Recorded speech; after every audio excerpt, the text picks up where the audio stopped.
আসসালামু আলাইকুম সুপ্রিয় শিক্ষার্থীরা, আশা করি তোমরা সবাই ভালো আছো। মেডিক্স ডিজিটাল ক্লাসরুমে তোমাদের সবাইকে স্বাগতম। আজকে আমরা অধ্যায় 11 পদার্থবিজ্ঞান চলতরিতের বহু নির্বাচনী নিয়ে কিছু আলোচনা করব। ইতিপূর্বেই তোমাদেরকে এই অধ্যায়ের থিওরিটিক্যাল যে অংশটা আছে ওই অংশটা ক্লাসে স্যার পড়িয়েছেন। তাহলে চলো আলোচনা শুরু করা যাক। এই ক্লাসটি আমি দুভাগে বিভক্ত করেছি। প্রথমে আমরা বই থেকে কিছু আলোচনা করব, তারপর আমরা কিছু উদাহরণ দেখব যেগুলো বিভিন্ন বোর্ডে এসেছে এবং এগুলো কিভাবে উত্তর করতে হয় এই বিষয়ে আমরা জানব। শিক্ষার্থীরা, তোমরা যদি মনোযোগ দিয়ে ক্লাসটি করো আশা করি উপকারে আসবে এবং আমার সাথে সাথে তোমাদেরও একবার বিষয়গুলো রিভিশন হয়ে যাবে। তো সাথে তোমরা প্রয়োজন হিসেবে খাতা কলম নিয়ে বসতে পারো, বইটা খুলে বসতে পারো, যেন কোনো প্রয়োজন হলে লিখতে পারো। তাহলে চলো আমরা শুরু করি আজকে আমাদের ক্লাসের অংশ। প্রথমে আমি তোমাদেরকে বই থেকে কিছু অংশ দেখাতে চাই। চলো বই থেকে একটু দেখে আসি কোন কোন বিষয়গুলো বই থেকে পড়তে হবে। তো একাদশ অধ্যায় জলবিদ্যুৎ ইলেকট্রিসিটি দ্রুত আমরা পড়ব। চলো শুরু করা যাক। প্রথমে আমাদের যেটা জানা দরকার এখানে পড়ার জন্য,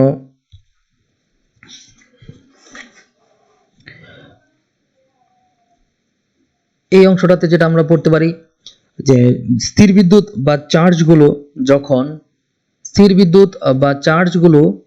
যখন কোনো পরিবাহকের ভেতর দিয়ে প্রবাহিত হয় আমরা সেটাকে চলবিদ্যুৎ বা ইলেকট্রিসিটি বলি। তাহলে বলতে পারি চলবিদ্যুৎ ইলেকট্রিসিটি কাকে বলা হয়? বলা হচ্ছে যে স্থিরবিদ্যুৎ বা চার্জগুলো যখন কোনো পরিবাহকের ভেতর দিয়ে প্রবাহিত হয় তখন সেটাকে আমরা চলবিদ্যুৎ বা ইলেকট্রিসিটি বলে থাকি। এতটুকুর মধ্যে এই অংশটাই খুবই ইম্পর্টেন্ট। ঠিক আছে, তাহলে চলো পরবর্তী অংশটা আমরা শুরু করি। এখানে যে অধ্যায় পাঠ শেষে আমরা জানবো, তোমরা যারা ইতিমধ্যে থিওরিটিক্যাল পার্টগুলো পড়েছো, তোমরা এই প্রশ্ন যে জিনিসগুলো এখানে জানার কথা বলা আছে এগুলো যদি তোমরা জেনে থাকো ঠিকভাবে, যেমন তোমাকে যদি প্রশ্ন করা হয় বলো তো বর্তনীর বা তড়িৎ ক্ষমতার হিসাব করতে পারবো, এই চ্যাপ্টার শেষে তোমাদের এটা পারার কথা। এখন যদি এই বলা হয় যে তড়িৎ ক্ষমতা হিসাবটা করো, তুমি যদি পারো তার মানে তোমার কনসেপ্ট ক্লিয়ার। যদি তুমি জিনিসটা না পারো তার মানে তোমার কনসেপ্টটা এখনো ক্লিয়ার হয় না, আবার তোমাকে ভালো করে পড়তে হবে অথবা শিক্ষকের সাহায্য নিতে হবে। অথবা যদি বলা হয় এখানে রোধের নির্ভরশীলতা ব্যাখ্যা করো, তোমাকে আমি বললাম বিষয়টা কিন্তু তুমি পারলে না, তার মানে যদিও তুমি ইতিপূর্বে চ্যাপ্টারটি পড়েছো কিন্তু যদি এই জিনিসটা ব্যাখ্যা করতে না পারো এটা ইন্ডিকেট করে যে তোমার এখনো জিনিসটা কনসেপ্ট ক্লিয়ার হয়নি। আর ফিজিক্সের ক্ষেত্রে বারবার বলেছি একটা জিনিস খুব ইম্পর্টেন্ট, কনসেপ্ট ক্লিয়ার করার বিষয়টা খুব ইম্পর্টেন্ট। যদি কনসেপ্ট ক্লিয়ার থাকে তাহলে তোমার জন্য জিনিসটা অনেক সহজ হয়ে যাবে এবং যাদের কনসেপ্ট ক্লিয়ার তাদের কাছে ফিজিক্স অনেক ভালো লাগে এবং অনেক পড়তে ভালোবাসে ফিজিক্স। ঠিক আছে, তো চলো আমরা পরবর্তীতে টপিক ওয়াইজ পড়ার চেষ্টা করি যে কোন কোন জিনিসগুলো ইম্পর্টেন্ট। পরবর্তী টপিক হচ্ছে বিদ্যুৎ প্রবাহ। এখানে খুবই ইম্পর্টেন্ট একটা বিষয় আছে, এই জিনিসটা আমি তোমাদেরকে দেখানোর চেষ্টা করব। দুটো অবজেক্টিভ বিভিন্ন স্কুলে বিভিন্ন সময় আসে, বিভিন্ন বোর্ডেও আসে, যে এই লাইনটা এখান থেকে দেখো যে যদি দুটো ভিন্ন বস্তুর পটেনশিয়াল বা বিভবের মাঝে পার্থক্য থাকে তাহলে যেটার বেশি পটেনশিয়াল সেখান থেকে যেটার পটেনশিয়াল কম সেখানে চার্জ বা আধান প্রবাহিত হয়। এই জিনিসটা অবশ্যই মনে রাখতে হবে তোমাদের। তো এখানে যেটা বলা হচ্ছে যে যদি দুটো ভিন্ন বস্তু পটেনশিয়াল বা বিভবের মাঝে পার্থক্য থাকে তাহলে সেটার বেশি পটেনশিয়াল সেখান থেকে যেটার পটেনশিয়াল কম সেখানে চার্জ বা আধান প্রবাহিত হয়। 1 মিনিট ঠান্ডা মাথায়, সময় নেই, তুমি একটু মাথাটা ক্লিয়ার করে শোনো, বইটার মধ্যে দাগিয়ে রাখো এই দুটো লাইন। বলা হচ্ছে যে আমরা জানি বিদ্যুৎ প্রবাহ মানে হচ্ছে ইলেকট্রনের প্রবাহ, সবাই জানি বিদ্যুৎ প্রবাহ মানে হচ্ছে কি ইলেকট্রনের প্রবাহ। এই ইলেকট্রন কোন দিক থেকে কোন দিকে প্রবাহিত হবে? অবশ্যই যার বিভব বেশি বা যার পটেনশিয়াল বেশি সেখান থেকে কম পটেনশিয়ালের দিকে এই ইলেকট্রন বা আধান প্রবাহিত হবে। কথা পরিষ্কার হয়েছে? এই জিনিসটা খুব ইম্পর্টেন্ট। এখন আরেকটা বিষয় যেটা ইলেকট্রন প্রবাহ মানে বিদ্যুৎ প্রবাহ, কিন্তু আমরা প্রচলিত দিক অনুযায়ী বিদ্যুৎ প্রবাহ চিন্তা করি বা হিসাব করি যেদিকে ইলেকট্রন প্রবাহিত হয় তার বিপরীত দিকে, অর্থাৎ বেশি পটেনশিয়ালের দিকে কম পটেনশিয়ালের দিকে ইলেকট্রন প্রবাহিত হবে ঠিকই, কিন্তু আমরা বিদ্যুৎ প্রবাহ চিন্তা করব কম পটেনশিয়াল থেকে বেশি পটেনশিয়ালের দিকে। ধরো আমি যদি এখানে একটা বৃত্ত আঁকি, এখানে একটা ধরো পরিবাহক আঁকলাম, মাঝখানে আমি একটা টান দিলাম, হ্যাঁ, তো এখানে একটু লক্ষ্য করো এখানে অনেকগুলো আধান বা ইলেকট্রন আছে, এখানে আধান চার্জ বিভিন্ন ধরনের চার্জ আছে, তো এটার বিভব বেশি এটার বিভব কম, তাহলে ইলেকট্রনগুলা প্রবাহিত হবে হচ্ছে বেশি বিভব থেকে কম বিভবের দিকে, অর্থাৎ এই দিক থেকে এই দিকে ইলেকট্রন প্রবাহিত হবে বা আধান প্রবাহিত হবে বেশি বিভব বা বেশি পটেনশিয়াল থেকে কম পটেনশিয়ালের দিকে। কিন্তু প্রচলিত নিয়ম অনুযায়ী আমরা বিদ্যুৎ প্রবাহ কোন দিকে বলবো? আমরা বিদ্যুৎ প্রবাহ বলবো এই দিক থেকে এদিকে, অর্থাৎ এদিকে আমরা বলবো বিদ্যুৎ প্রবাহ। বুঝতে পারছো? এই দিক থেকে এদিকে আমরা বলবো বিদ্যুৎ প্রবাহ। আশা করি তোমাদের এই দুটো জিনিস কনসেপ্ট ক্লিয়ার হয়েছে। অনেকেই তোমরা এই জিনিসটা ভুল করে থাকো, ঠিক আছে? এটা ভুল করা চলবে না। তারপর আমরা আরেকটা জিনিস বোঝার চেষ্টা করবো এখানে, আরেকটা জিনিস বোঝার চেষ্টা করবো এই অংশটাতে, তড়িৎচালক শক্তি বা বিভব পার্থক্য পরবর্তী টপিক। এখানে তোমাদের জ্ঞানমূলকের জন্য পড়তে হবে তড়িৎচালক শক্তি কি, বিভব পার্থক্য কি, তড়িৎ শক্তি একক কি, তড়িৎচালক শক্তির এই বিষয়গুলো তোমরা এখানে পড়বে। আর এখানে তোমরা যে জিনিসটা দেখতে পারো যে আমাদের একটা বিষয় তোমরা এখানে যে দেখতে পারো যে যদি বিদ্যুৎ প্রবাহ অবিচ্ছিন্ন রাখতে চাই তাহলে অবশ্যই আমাদের কি করতে হবে? পার্থক্য বজায় রাখতে হবে, পটেনশিয়াল পার্থক্য অবশ্যই বজায় রাখতে হবে। যদি আমরা বিদ্যুৎ প্রবাহ অবিচ্ছিন্ন রাখতে চাই তাহলে পটেনশিয়ালের পার্থক্য সবসময় বজায় রাখতে হবে। অবজেক্টিভ আসতে পারে যে বিদ্যুৎ প্রবাহ অবিচ্ছিন্ন রাখতে হলে আমাদের কি করতে হবে? পটেনশিয়াল পার্থক্য বজায় রাখতে হবে, পটেনশিয়াল পার্থক্য কমায় দিতে হবে, বাড়ায় দিতে হবে, অথবা ধরো বন্ধ রাখতে হবে। আসতে পারে, অনেক সময় কনফিউজ হয়ে যেতে পারো, এই জন্য একটু দাগাই দিলাম, এই জিনিসটা পড়বে। এরপরে আর তেমন কিছু এখানে ইম্পর্টেন্ট নেই। তারপরে যেটা পড়তে পারো এখানে এই পটেনশিয়াল পার্থক্য বা বিভব পার্থক্য বজায় রাখার যে মূলনীতি, এর উপর ভিত্তি করেই আমরা বিভিন্ন ধরনের বিষয়গুলো ব্যবহার করি। যেমন আমাদের ব্যবহার করি হচ্ছে ব্যাটারি, যে ছোট ব্যাটারি অথবা বড় যে কোনো ব্যাটারি বলো, এই ব্যাটারিগুলোর মধ্যে আমরা এই এমনভাবে কেমিক্যালগুলা এখানে রাখা হয় যেন তাদের মধ্যে প্রত্যেক সময় কি বিভব পার্থক্য বজায় থাকে। এবং আরেকটা উদাহরণ হচ্ছে এখানে যে এটার সাথে সাথে যেটা আমরা করি, যে বিষয়গুলো আমরা এখানে করি, এটা হচ্ছে তোমার এই যে দেখো ব্যাটারি সেল বা জেনারেটর, এই দুটা জিনিসের মাধ্যমে আমরা কি করি? বিভব পার্থক্যটা বজায় রাখার চেষ্টা করি। ব্যাটারিও করে, জেনারেটরও বিভব পার্থক্য সৃষ্টি করে বা পটেনশিয়াল সৃষ্টি করে। আর ব্যাটারি যে সেল, এই ব্যাটারি সেল আমরা যখন রেগুলার ইউজ করতে থাকি তখন তার মধ্যে যে রাসায়নিক দ্রব্যগুলো থাকে এই দ্রব্যগুলো কি হয়ে যায়? শেষ হয়ে যায়। তখন ব্যাটারি সেল আর বিদ্যুৎ পরিবহন করতে পারে না। আবার জেনারেটরে যখন আমরা এই কাজটা করি তখন কি হয়? জেনারেটরে বারবার আমরা বিভিন্ন ধরনের জ্বালানি দিই, যেমন তেল, পেট্রোল, এগুলো দিই। দেওয়ার পরে জেনারেটর চলতে থাকে এবং সে যতক্ষণ আমরা চালাই, যতক্ষণ বাইরে থেকে অন্য শক্তিগুলো দেই, ততক্ষণ পর্যন্ত সে তার বিভব পার্থক্য ও পটেনশিয়াল তৈরি করতে থাকে এবং কি বিদ্যুৎ প্রবাহ চলতে থাকে। আর ব্যাটারির মান হচ্ছে একটা নির্দিষ্ট, ছোট ব্যাটারিগুলো যে পার্থক্য হচ্ছে এই বিভব পার্থক্য হচ্ছে কত? 1.5 ভোল্ট। কত হচ্ছে এখানে? 1.5 ভোল্ট, ঠিক আছে? 1.5 ভোল্ট এই হচ্ছে পার্থক্য। অবজেক্টিভ আসতে পারে যে কত ভোল্ট বিভব পার্থক্য হয়।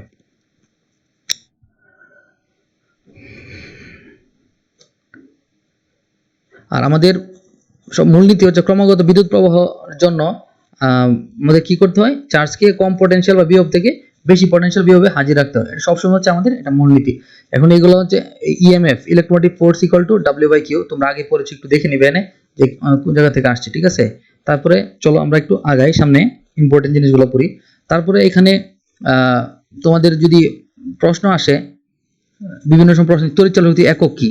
তুমি এককটা সহজেই এখান থেকে বের করতে পারবে। EMF equal to W/Q। W হচ্ছে কাজ বা ব্যয়িত শক্তি, তো এই W ইকুয়াল টু জুল, আর কি হচ্ছে আধানের একক, ঠিক আছে, বা চার্জের একক। এই জিনিস থেকে তুমি সরাসরি জুল পার কুলম্ব বের করে ফেলতে পারবে। ওকে, তো এখানে এটা গেল। এরপরে হচ্ছে আমাদের পরবর্তী যে টপিক, পরিবাহী, অপরিবাহী এবং অর্ধপরিবাহী পদার্থ। তো এখানে যেটা দেখা যাচ্ছে আমাদের এখানে যে পরিবাহী পদার্থ কি, সংজ্ঞাগুলো তোমরা পড়বে ভিতরে, যে মুক্ত ইলেকট্রন থাকে তার মধ্যে ইম্পর্টেন্ট কথা হচ্ছে এটাই, এবং তার উদাহরণগুলো এখানে পড়তে হবে, ঠিক আছে? আর যাদের মধ্যে মুক্ত ইলেকট্রন থাকে তারাই মূলত কি হয়? পরিবাহী পদার্থ হয়। সোনা, রূপা, তামা, অ্যালুমিনিয়াম এগুলো সুপরিবাহী। এরপর অপরিবাহী মানে কি? যেখানে কি নাই, কোনো মুক্ত ইলেকট্রন নাই, মুক্ত নাই, এই জন্য তারা হচ্ছে অপরিবাহী। এর উদাহরণ হচ্ছে কি? রাবার, কাঠ, কাঁচ, এগুলো হচ্ছে এর উদাহরণ। এই উদাহরণগুলো খুবই ইম্পর্টেন্ট মনে রাখা। এই রাবার, কাঠ, কাঁচ এবং কি প্লাস্টিক খুবই ইম্পর্টেন্ট উদাহরণ, এটা মনে রাখতে হবে। অবজেক্টিভ আসবে নিচের কোনটি অপরিবাহী, কোনটি সুপরিবাহী, কোনটি কি। এরপরে এখানে হচ্ছে তোমার ধরো এখানে বলা হচ্ছে যে অর্ধপরিবাহী। অর্ধপরিবাহী কি? যার মধ্যে দিয়ে কি থাকে না, কিছু কিছু পদার্থের বিদ্যুৎ পরিবহন ক্ষমতা সাধারণ তাপমাত্রায় পরিবাহী এবং অপরিবাহী পদার্থের মাঝামাঝি। তবে তাপমাত্রা বাড়ালে পরিবহন ক্ষমতাও কি করে? একটা মনে রাখবা, তাপমাত্রা বাড়ালে পরিবহন ক্ষমতাও বাড়ে। এই ধরনের পদার্থকে অর্ধপরিবাহী বা সেমিকন্ডাক্টর বলা হয়। এই সেমিকন্ডাক্টরের উদাহরণ হচ্ছে সিলিকন এবং একটা হচ্ছে কি জার্মেনিয়াম, ঠিক আছে? খুবই ইম্পর্টেন্ট যে নিচের কোনটা অর্ধপরিবাহী, সিলিকন, জার্মেনিয়াম। আর অর্ধপরিবাহীর আরেকটা নাম হচ্ছে সেমি কন্ডাক্টর, ঠিক আছে? এই জিনিসটা এখানে মনে রাখতে হবে। এবং এখান থেকে বোর্ডে বিভিন্ন সময়, যেমন চট্টগ্রাম বোর্ড 2016, রাজশাহী বোর্ড 2015, বিভিন্ন সময় প্রশ্ন আসছে যে নিচের কোনটি অপরিবাহী পদার্থ, যেমন কাঁচ, তামা, কাঠ, রাবার। একদম সহজ একটা প্রশ্ন, 1 নম্বর তুমি পেয়ে গেছো। কোনটির মধ্যে মুক্ত ইলেকট্রন থাকে না? পরিবাহী, অপরিবাহী, অর্ধপরিবাহী, সুপরিবাহী। এটাও একটা বোর্ড প্রশ্ন, তুমি এটা এখানে পড়ছো এতটুকু, মানে না 1 নম্বর তুমি পেয়ে গেলা। এরপরে ঢাকা বোর্ডে আসছে 15 সালে একটা প্রশ্ন যে অর্ধপরিবাহী পদার্থ কোনটি? সিজিয়াম, জার্মেনিয়াম, কাঁচ, প্লাস্টিক। একদম ইজি, তুমি 1 নম্বর পেয়ে গেছো। কোনটির মধ্যে দিয়ে তড়িৎ প্রবাহ? এরপর আরেকটা হচ্ছে নিচের কোনটি অন্তরক? অন্তরক কোনটি? অপরিবাহী যে পদার্থ আছে, এই অপরিবাহী পদার্থের আরেকটা নাম হচ্ছে এখানে দেখো অন্তরক বলা হয় তাকে। ঠিক আছে, অন্তরক কোনটি? বলা হচ্ছে যে মানব দেহ, মাটি, কাঁচ, লোহা। অবশ্যই কাঁচ। ঠিক আছে, এই জিনিসগুলো তোমরা জানলা। যেমন আরেকটা পদার্থ অবজেক্টিভ আসছে দিনাজপুর বোর্ডে 17 সালে, যে অর্ধপরিবাহী পদার্থ কোনটি? সিজিয়াম, জার্মেনিয়াম, কাঁচ, প্লাস্টিক। তোমরা সবাই অলরেডি এখনই পারে ফেলছো জার্মেনিয়াম। তাহলে গুরুত্বপূর্ণ একটা অংশ আমরা দেখে ফেললাম, আশা করি তোমরা জিনিসটা বুঝতে পেরেছো। এরপরে এখানে বিদ্যুৎ প্রবাহের দিক নিয়ে আলোচনা করা হয়েছে। আমরা একটু আগে প্রথমেই বলে আসছি যে বিদ্যুৎ প্রবাহ কোন দিক থেকে কোন দিকে হয়। প্রথমে প্রচলিত নিয়ম অনুযায়ী বিদ্যুৎ প্রবাহ হয় হচ্ছে নিম্ন বিভব থেকে উচ্চ বিভবের দিকে, এবং ইলেকট্রন প্রবাহ হয় সবসময় উচ্চ বিভব থেকে নিম্ন বিভবের দিকে। কথাটা মাথার মধ্যে জানে, মানে গেঁথে থাকে একদম, যেন তুমি না ভুলে যাও। ঠিক আছে, এই জিনিসটা এনে পড়বা। এরপরে এখানে কিছু কনসেপচুয়াল বিষয় আছে, যে আমরা তো জানি যে বিদ্যুৎ প্রবাহ মানে হচ্ছে ইলেকট্রনের প্রবাহ। ঠিক আছে, আমরা কি জানি? বিদ্যুৎ প্রবাহ মানে হচ্ছে ইলেকট্রনের প্রবাহ। অবশ্যই কোনো সময় পজিটিভ আয়ন প্রবাহিত হয় না, এটা শক্তভাবে নিজের জায়গায় আটকে থাকে। তাহলে কি ঘটনা ঘটে? এই জিনিসগুলো এনে পড়বা, যে ইলেকট্রন অভাব হচ্ছে পজিটিভ চার্জ। এই অবজেক্টিভ আছে, ইলেকট্রন অভাব মানে হচ্ছে কি? Positive charge. ঠিক আছে, অবজেক্টিভে বহুপদী সমাধান আসতে পারে। ইলেকট্রন অভাব মানে হচ্ছে পজিটিভ চার্জ, পজিটিভ আয়ন খুব শক্তভাবে নিজের জায়গায় আটকে থাকে। বিদ্যুৎ প্রবাহ মানে হচ্ছে ইলেকট্রন প্রবাহ। এগুলো বিভিন্ন আসতে পারে। হ্যাঁ, আচ্ছা, এখন এই জিনিসটা একটু পড়বা। এই যে এই জিনিসটা, যে 11.1 চিত্রে এ থেকে বিতে পজিটিভ চার্জ গিয়েছে, তার প্রকৃত অর্থ হচ্ছে বি থেকে এতে ইলেকট্রন গিয়েছে। এখানে আমি একটু গুরুত্ব দিয়ে বলতেছি, কনসেপচুয়াল কিছু বিষয় আছে, একটু পড়লেই তুমি বুঝতে পারবে, আমার নতুন বলার কিছু নেই। তাহলে এর মানে হচ্ছে একটু, যে এ থেকে বিতে পজিটিভ চার্জ গিয়েছে, তার প্রকৃত অর্থ হচ্ছে বি থেকে এতে ইলেকট্রন গিয়েছে। চলো এই জিনিসটা একটু আমরা দেখে আসি। এই যে এই চিত্রটার কথা তারা এনে বলতেছে যে এ থেকে বিতে কিছুই ছিল না, এখানে চার্জ ছিল। দুইটা পজিটিভ দেখাচ্ছে, আমরা জানি যে শুধু পজিটিভ চার্জ এক জায়গায় থাকে না, পজিটিভ নেগেটিভ সব মিলাই থাকে। এ থেকে বিতে তারা কি কথাটা বলতেছে এখানে, যে এ থেকে বিতে পজিটিভ চার্জ গিয়েছে, এ থেকে বিতে পজিটিভ চার্জ গিয়েছে। আর প্রকৃত অর্থ হচ্ছে কি? এই বি থেকে এতে ইলেকট্রন গিয়েছে। তার মানে এ থেকে বিতে পজিটিভ চার্জ যাওয়ার অর্থ হচ্ছে কি? বি থেকে এতে ইলেকট্রন গিয়েছে। তার মানে কি? যখন বি থেকে এতে ইলেকট্রন যাবে, তখনই কি হবে? এখানে যে পজিটিভ নেগেটিভ চার্জের সমতা ছিল, এটা নষ্ট হয়ে যাবে। নষ্ট হয়ে যাওয়ার পরে বিতে কোনটা প্রভাব বিস্তার করবে? ইলেকট্রন এখানে চলে গেল এতে, বি থেকে ইলেকট্রন এতে চলে গেল। তার মানে বিতে কি? পজিটিভ চার্জের পরিমাণ বেড়ে গেল। এখন যদি আমি এটাকে সরাই নিয়ে আসি, তখন দেখা যাবে কি এর মধ্যে পজিটিভ চার্জটাই কি করতেছে? ডমিনেট করতেছে। এই জন্য বলা হয় কি, এ থেকে বিতে পজিটিভ চার্জ যাওয়ার মানেই হচ্ছে বি থেকে এতে ইলেকট্রন গিয়েছে। কথাটা আশা করি বুঝতে পেরেছো, এবং এটা বুঝতে হবেই, কারণ ইলেকট্রন শুধু প্রবাহিত হইতে পারে, কিন্তু আমাদের ধনাত্মক চার্জ কি হয় না, এখানে প্রবাহিত হচ্ছে না। আমরা এই পর্যন্ত দেখে ফেলেছিলাম, একটু পড়বা তোমরা। এখানে কনসেপচুয়াল বিষয় একটু জানবা, এখানে সূত্র আছে, সূত্রটা পরবর্তীতে কাজে লাগবে। এখানে অর্থাৎ টি সময় যদি কিউ পরিমাণ চার্জ প্রবাহিত হয়, তাহলে বিদ্যুৎ প্রবাহ, তড়িৎ প্রবাহ হচ্ছে I = Q/T। ওকে, তো এই জিনিসগুলো তোমরা একটু দেখবে। তো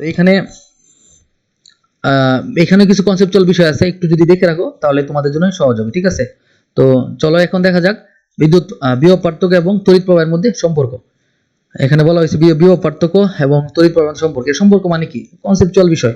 মানে কি, বিভব পার্থক্য যদি বজায় থাকে তাহলে তড়িৎ প্রবাহ চলবে, বিভব পার্থক্য যদি না থাকে তড়িৎ প্রবাহ বন্ধ হয়ে যাবে। যদি বিভব পার্থক্য সমান হয়ে যায়, তার মানে কি? তড়িৎ প্রবাহ বন্ধ হয়ে যাবে। এখন বিভব পার্থক্য যদি আমি বাড়ায় দেই, তখন তাদের মধ্যে কি হবে? তড়িৎ প্রবাহ বেশি বেশি হবে। ঠিক আছে,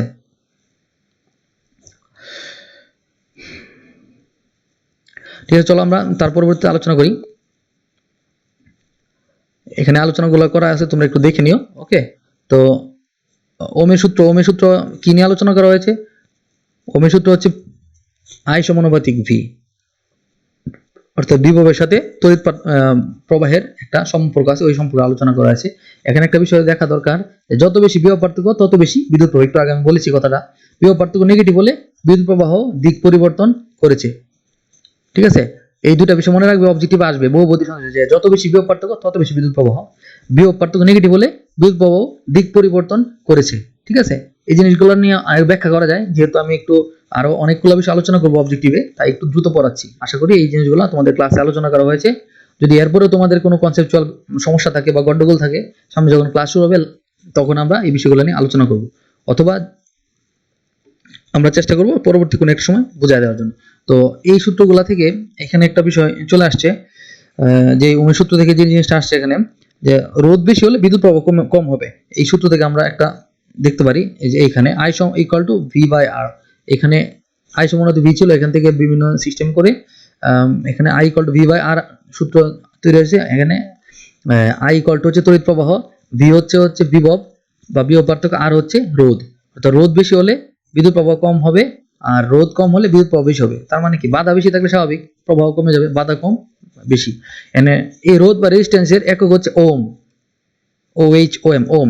একে গ্রিক অক্ষর সিগমা। এই জিনিসটা দেখো, এই জিনিসটা তারা যে কাজটা করেছে এটা হচ্ছে ভুল। এখানে সিগমা হবে না, এটা হচ্ছে ওমেগা। শব্দটা মূলত হচ্ছে কি, এটাকে বলা হচ্ছে ওমেগা দ্বারা প্রকাশ করো, ওম ওমেগা দ্বারা প্রকাশ করে, এটাকে তারা ভুলে সিগমা বলেছে। এটা সিগমা নয়, ওমেগা হবে। ঠিক আছে, তো এখানে তেমন কিছু পড়ার নেই। এখানে রোধের বিষয়ের মধ্যে পড়ার বিষয় হচ্ছে যে আর সমানুপাতিক L, তার মানে দৈর্ঘ্য যত বাড়বে রোধ তত বাড়বে। তার মানে যত বেশি রাস্তা অতিক্রম করতে চাও তুমি, তত বেশি তোমার কি করবে, বাধা বেশি পাবে। তোমার রাস্তা যদি কম হয়, বাধাও কম। ধরো আমি যখন একটা উদাহরণ দিই, যদিও হাস্যকর বিষয়টা, ধরো বকুলতলা মোড়, কিশোরগঞ্জ বকুলতলা মোড় থেকে আওয়ামী লীগ সোজা একটা রাস্তা, ঠিক আছে।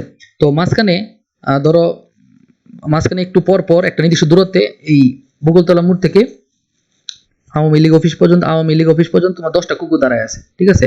ধরো মাঝখানে দূরত্ব হচ্ছে 500 মিটার, মানে 300 মিটার। ধরো 300 মিটার, মাঝখানে কুকুর দাঁড়ায় আছে 10টা নির্দিষ্ট দূরত্বে, সমান দূরত্বে। তো তুমি যদি এই 300 মিটারের মধ্যে 100 মিটার দূরত্ব অতিক্রম করো, তার মানে তুমি 3টা কুকুরের বাধার সম্মুখীন হবে, যদি কুকুরগুলা পাগলা কুকুর হয়। আর তুমি যদি ধরো 200 মিটার অতিক্রম করার চেষ্টা করো, তাহলে প্রায় তুমি 6 থেকে 7টা কুকুরের বাধার সম্মুখীন হবে। তার মানে দূরত্ব যত বাড়াবা তত তুমি বাধার সম্মুখীন হবে। এই জিনিসটাই রোদের এখানে চলে আসলো। আরেকটা বিষয় হচ্ছে, ধরো আর সমানুপাতিক 1/a, রোধ কার উপর নির্ভর করে, এক হচ্ছে দৈর্ঘ্যের উপর, আর হচ্ছে পরিবাহীর প্রস্থচ্ছেদের ক্ষেত্রফলের উপর। এখন ধরো তোমরা যখন ক্লাসে প্রবেশ করো, ক্লাসের যে দরজাটা হচ্ছে অনেক সরু। এই সরু দরজা দিয়ে কয়জন ঢুকতে পারবা? ধরো 2-3 জন, অনেক চাপাচাপি করে ঢুকতে হবে। কিন্তু ক্লাসের দরজা যদি দরজায় যদি না থাকে, ধরো পুরোটাই খালি এক পাশে, তখন কি সবাই অটোমেটিকলি ঢুকতে পারো। তার মানে কি, তখন বাধা কম। তার মানে তোর প্রস্থচ্ছেদের ক্ষেত্রফল যত বাড়বে, তোমার রোধ তত কি করবে, কমে যাবে। আর প্রস্থচ্ছেদের ক্ষেত্রফল যত কমবে, রোধ তত বেড়ে যাবে। এই দুটাকে একসাথে কম্বাইন করে নিয়ে আসছে একটা ধ্রুবক নিয়ে, রো একটা ধ্রুবক। এই ধ্রুবকের মাধ্যমে নিয়ে আসছে আর সমানুপাতিক রো L বাই A, ঠিক আছে। এই একটু পরে আমরা পড়বো যে রো জিনিসটা কি, এই বিষয়গুলো একটু পরে আমরা আসতেছি। সূত্রটা মনে রাখো এখানে।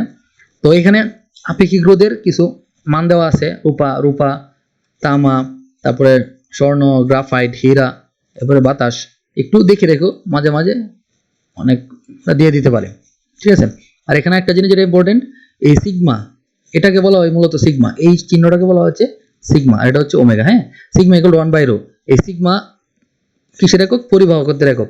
তোমার প্রশ্ন অনেকগুলাই দেখছি আমি আসছে, যে বলা হচ্ছে যে সিগমার পরিবাহকত্বের একক কি, একক হচ্ছে রো এম, সরি একক হচ্ছে ওম এম। ওম হচ্ছে রোধের একক, হ্যাঁ, আর এম হচ্ছে দৈর্ঘ্যের বা একক, মিটার। তো এখানে একটা জিনিস খেয়াল রেখো, যে রো এখানে যে লেখা হয়েছে, এই যে ওম এম, এটা কিন্তু ইনভার্সটা কিন্তু উপরে, মনে থাকবে। ইনভার্সটা হচ্ছে কি, এই দুটার হোল ইনভার্স, হোল। অনেক সময় তোমার মনে হইতে পারে পরীক্ষার সময় দেখা গেল যে এরকম ব্র্যাকেট দিল না, দিয়ে শুধু রো, সরি না দিয়ে শুধু ধরো ওম এম, এম এর উপর শুধু ইনভার্স ওয়ান দিল, তখন তুমি ভুল করতে পারো। সো ওই জিনিসটা মাথায় রেখো, ঠিক আছে। তো তারপরে চলো আমরা দুটা বিষয় সম্পর্কে জানি। দুটা বিষয় হচ্ছে রোধের বিষয়গুলো জানলাম। এখানে আরেকটা বিষয় তোমার খেয়াল রাখতে হবে, যে রোধ কোন কোন বিষয়ের উপর নির্ভর করে। এখানে এই বিষয়গুলো নিয়ে একটু আলোচনা আছে, যে রোধ কোন কোন বিষয়ের উপর নির্ভর করে। এখানে আছে যে তোমার এখানে তাপমাত্রা বাড়ালে, যে তাপমাত্রা বাড়ালে পরিবাহীর পদার্থের আপেক্ষিক রোধ বেড়ে যায়। এখানে তো দুটো বিষয় আমরা দেখলাম, এক হচ্ছে দৈর্ঘ্য, প্রস্থচ্ছেদের ক্ষেত্রফল, আর একটা হচ্ছে তাপমাত্রা বাড়ালে রোধ বেড়ে যায়। আরেকটা বিষয় হচ্ছে কি, আরেকটা বিষয় হচ্ছে এখন তাপমাত্রা বাড়ালে কেন রোধ বেড়ে যায়, একটা প্রশ্ন দিয়ে আসতে পারে 2 নম্বরের জন্য জ্ঞান অনুধাবনের মধ্যে, যে তাপমাত্রা বাড়ালে কোনো পরিবাহীর রোধ কিভাবে বেড়ে যায়, ঠিক আছে, এটা আসতে পারে। তো এটা তোমরা অবশ্যই জানো, তাপমাত্রা বাড়লে তার মধ্যে কম্পন বা স্পন্দন বাড়ে, তখন বাধারও বৃদ্ধি পায়। আশা করি তোমরা বুঝতে পারবে। এরপর হচ্ছে স্থির মানের রোধ এরপরে আছে কি স্থির মানে রোধ এবং হচ্ছে পরিবর্তী রোধ। এটা তোমরা একটু ভিতরে দেখবে, তেমন বেশি কিছু নেই পড়ার জন্য, একটু মনে রাখবে যে স্থির মানে রোধ কি, পরিবর্তী রোধ কি, এগুলো হচ্ছে সৃজনশীলের মধ্যে আসে। তো এখানে একটা মনে রাখতে পারো যে পরিবর্তী রোধের একটা নাম হচ্ছে রিওস্টেট। ঠিক আছে, যে রিওস্টেট কি, সরাসরি বললো পরিবর্তী রোধ না, বলবো রিওস্টেট কি। হঠাৎ করে তুমি শুনে ভাববে যে rheostat from where it is come, so much pathetic. তো এখানে রিওস্টেট এবং পরিবর্তী রোধ একই জিনিস। ওকে, আশা করি বুঝতে পেরেছো। এখানে তেমন কিছু নেই। তো এখানে একটা দেখতে পারো যে 1 ওম রোধ তৈরি করার জন্য অনেক দীর্ঘ, প্রায় 1 লক্ষ কিলোমিটার পদার্থ নিতে হয়। তো এই জিনিসটা একটু মাথায় রেখো যে 1 ওম রোধ তৈরি করতে কতটুকু পদার্থ নিতে হয়, প্রায় 1 লক্ষ কিলোমিটার, জাস্ট একটু মনে রাখার জন্যই বলা। তারপরে চলো আমরা দেখি পরবর্তীতে কি আছে এখানে। পরবর্তীতে যে জিনিসটা আছে যে এই যে পরিবাহিত তাপমাত্রা বাড়লে রোধ বেড়ে যায়, কিন্তু সেমিকন্ডাক্টরের বেলায় খুবই ইম্পর্টেন্ট একটা বিষয় এনে, যে কি জিনিসটা, যে পরিবাহিতে তাপমাত্রা বাড়লে রোধ বেড়ে যায়, কথা সত্য। 3 নাম্বার বহুপদী সমার্থক সূচক আসতে পারে, যে পরিবাহিতে তাপমাত্রা বাড়লে রোধ বাড়ে, সেমিকন্ডাক্টরে তাপমাত্রা বাড়লে রোধ বাড়ে, অথবা সেমিকন্ডাক্টরে তাপমাত্রা বাড়লে রোধ কমে। এখানে কি দেখো জিনিসটা, সেমিকন্ডাক্টর বলে ঠিক তার উল্টো ব্যাপার, অর্থাৎ তাপমাত্রা যদি আমি বাড়ায় দিই এখানে, তাহলে তার রোধ কি করে, রোধটা কমে যায়। খুবই ইম্পর্টেন্ট বিষয়। হ্যাঁ, যেমন কন্ডাক্টরে যেমন বিদ্যুৎ প্রবাহের জন্য মুক্ত ইলেকট্রন রয়েছে, সেমিকন্ডাক্টরে তা নেই। তার মানে এখানে দেখো কন্ডাক্টর মানে বাসের কন্ডাক্টর না, কিন্তু এই কন্ডাক্টর মানে কিন্তু পরিবাহী, ইংলিশ নাম। আর সেমিকন্ডাক্টর মানে কি, হচ্ছে অর্ধ পরিবাহী, সেমি। ঠিক আছে, কন্ডাক্টর মানে কি, পরিবাহী। মনে রাখতে হবে, আসতে হঠাৎ করে যে প্রশ্ন কন্ডাক্টরে যদি এই হয় সে অনেক কিছু আসতে পারে। বর্তনী বা সার্কিট, সার্কিট আমরা চলে যাব। সার্কিটের ক্ষেত্রে খুবই গুরুত্বপূর্ণ একটা বিষয়, অনেক ক্ষেত্রে আসে অথবা না আসলেও জিনিসটা খুবই গুরুত্বপূর্ণ আমার কাছে মনে হলো, যে কোষ আমরা কোন চিহ্ন দ্বারা প্রকাশ করি, ব্যাটারি কোন চিহ্ন দ্বারা প্রকাশ করি, তড়িৎ উৎস এসি তড়িৎ উৎস কোনটা দ্বারা প্রকাশ করি। এরপরে ধরো এখানে সংযোগ তার, এগুলো তো বুঝবাই, কিন্তু কুণ্ডলী, ধারক কি দ্বারা প্রকাশ করি আমরা, বাল্ব কি দ্বারা প্রকাশ করি, ফিউজ কি দ্বারা, এই জিনিসগুলো জেনে রাখা যায়। একমুখী সুইচ, দ্বিমুখী সুইচ হঠাৎ করে যদি চলে আসে না, তখন তোমার জন্য কঠিন হয়ে যাবে পারা। যেমন পরিবর্তনশীল রোধ বা রিওস্টেটকে কি দ্বারা প্রকাশ, এরকম হঠাৎ করে পরীক্ষা আসলো যে এটার মানে কি, তখন তুমি কিন্তু কট খেয়ে যাবা। ঠিক আছে, স্থিরোধ, স্থিরোধ কোনটা, দুটাই থাকলো, তখন তুমি কনফিউজ হয়ে যাবে। সো কনফিউজ হওয়ার কোনো সুযোগ নেই। আশা করি তোমরা পারবে জিনিসটা। আর এখানে এই জিনিস একটু পড়লে এখান থেকে যে একটা অবজেক্টিভের বিষয় আছে, একটু পড়লে তোমরা ক্লিয়ার হয়ে যাবে, জিনিসটা একদম ইজি। ঠিক আছে, এই জন্য আর আমি পড়াচ্ছি না, তাহলে অনেক সময় লাগবে। চলো পরবর্তীতে আমাদের কি কি পড়ার বিষয় আছে। এখানে যে বিষয়গুলো আছে এগুলো হচ্ছে ম্যাথমেটিক্যাল বিষয়। এই জিনিসগুলো তোমাদের থিওরিটিক্যাল যেমন পড়ানো হয়েছে তখন পড়ানোর কথা অবশ্যই। তো এখানে বিষয়গুলো আমি একটু স্কিপ করতেছি, যেখান থেকে আবার শুরু করতে হবে। চলো এখানে যাই, যে কোথায় তুলরোধ সমান্তরাল এগুলো তো আছেই। এখানে বিষয় সূত্র যেগুলো এখানে মিস হলো, এটা আমরা পরবর্তীতে একটু পরে আমরা আলোচনা করব। তো এখন দেখো তড়িৎ ক্ষমতা। ঠিক আছে, তড়িৎ ক্ষমতা বিষয়টা আমরা জানবো যে একটা সার্কিটে যদি ভিভিও প্রয়োগ করা হয়, তাহলে কিউ চার্জকে সরানো হয়, তাহলে কাজের পরিমাণ বা শক্তি পূরণ হবে W=VQ। খুবই গুরুত্বপূর্ণ একটা সূত্র, W=VQ জুল, কাজের পরিমাণ, কাজের একক জুল আমরা জানি, এই ক্ষেত্রেও কি একক হচ্ছে জুল। একটি সার্কিটে ভিভিও প্রয়োগ করে কিউ চার্জকে সরানো হলে তাহলে কাজের পরিমাণ বা শক্তির পরিমাণ হবে W=VQ জুল। ওকে, কথা পরিষ্কার। তো এখন এই যে একটা সূত্র আছে, এই সূত্রটাকে আমি কাজে লাগায় অনেকগুলো সূত্র আমি তৈরি করতে পারি। এই জিনিসটা তোমাদের শিখতে হবে। যখন তোমরা ফিজিক্সে পড়বে, তখন এক সূত্র থেকে আরেক সূত্র কিভাবে যাওয়া যায়, বা কিভাবে এক সূত্রকে আরেক সূত্রে রূপান্তর করা যায়, এই জিনিসগুলো যদি তোমরা একটু ঘাটাঘাটি করো, তাহলে তোমাদের ব্রেন অনেক শার্প হবে এবং স্কিল অনেক বেড়ে যাবে। তো এখন দেখো ক্ষমতা হচ্ছে নরমালি পি। হ্যাঁ, আমরা তো জানি কাজ করার হারকে বলা হয় কি, ক্ষমতা বলা হয়। অর্থাৎ পি হচ্ছে কাজ করার হার। কাজে যদি টি সময়ে কিউ চার্জ সরানো হয় থাকে, তাহলে P equal two W/T। P equal to কি পেলাম আমরা এনে, W/T, কাজ করার হার। সহজ কথা। কিন্তু আবার আমাদের জানা আছে কি W=VQ। তাহলে W=VQ জানা থাকে, তাহলে কি হবে, P equal two W/T equal to VQ/T। আবার আমরা আগে পড়েছিলাম, আগে একটা অংশে ছিল, অথবা একটু পরে দেখবে, কিউ ইকুয়াল টু হচ্ছে IT। কিউ ইকুয়াল টু হচ্ছে কি IT যদি হয়, তাহলে I ইকুয়াল টু কি হবে, I ইকুয়াল টু হচ্ছে Q/T। এই Q/T এর পরিবর্তে এই যে Q/T আছে, এটার পরিবর্তে আমি কি বসালাম, I বসায় দিলাম। ওকে, আমি নতুন একটা সূত্র পেয়ে গেলাম, P ইকুয়াল টু VI, যেটা খুবই গুরুত্বপূর্ণ একটা সূত্র। এবং ওহমের সূত্র থেকে আমরা কি জানছিলাম একটু আগে, যে V ইকুয়াল টু RI বা V ইকুয়াল টু IR, এই জিনিসটা আমরা জানতে পেরেছিলাম। এখন যে হলো এখানে P ইকুয়াল টু VI, এখানে কি হলো, P ইকুয়াল টু VI, এই জিনিসটা। তো এখানে P ইকুয়াল টু VI আছে। এখন আমরা কি জানলাম, ওহমের সূত্র থেকে আমরা পাইছিলাম V ইকুয়াল টু IR। তো এখন দেখো আমরা যদি এই পি ইকুয়াল টু ভি। এখন যদি আমরা ভি এর মানটা এখানে বসাই, sorry, V equal to R I ছিল, হ্যাঁ, এখন যদি আমরা ভি এর মানটা এখানে বসাই আর আই, তাহলে সূত্রটা হয়ে যাচ্ছে কি P equal to I square R. তখন দেখতেই পারতেছো যে P equal to V I থেকে আমরা নতুন একটা সূত্র P equal to I square R তৈরি করে ফেললাম। ওকে, তো কোনো পরীক্ষায় যখন প্রশ্ন আসবে, যদি তোমার তড়িৎ প্রবাহ এবং রোধ দেওয়া থাকে, যদি বলা হয় তার ক্ষমতা পি ইকুয়াল টু হোয়াট, তখন তুমি কি করতে পারো, এই সূত্রটা ব্যবহার করতে পারো। ঠিক আছে, তো এরপরে আবার কি করা যায়, আবার ভি ইকুয়াল টু যদি আই আর হয়, এখান থেকে আবার লেখা যায় কি I equal to V by আর।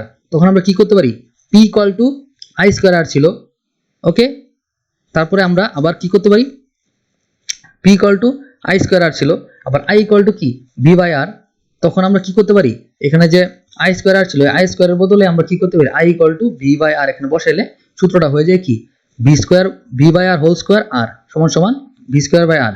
কোনো কারণে যদি আমাদের বিভব দেওয়া থাকে এবং রোধ দেওয়া থাকে, তখন যদি বলা হয় যে পাওয়ার বা ক্ষমতা কত, তখন আমরা করতে পারি কি P equal to V square by R, এই সূত্র দ্বারা আমরা করতে পারি। ঠিক আছে, তো তারপরে দেখো একটি রোধের ভেতর দিয়ে যদি টি, মানে এই বিষয়গুলো আমরা একটু দেখলাম এখানে, যে পিটি শক্তি দেওয়া হইলে কি হয় না হয় বিষয়গুলো দেখলাম আমরা।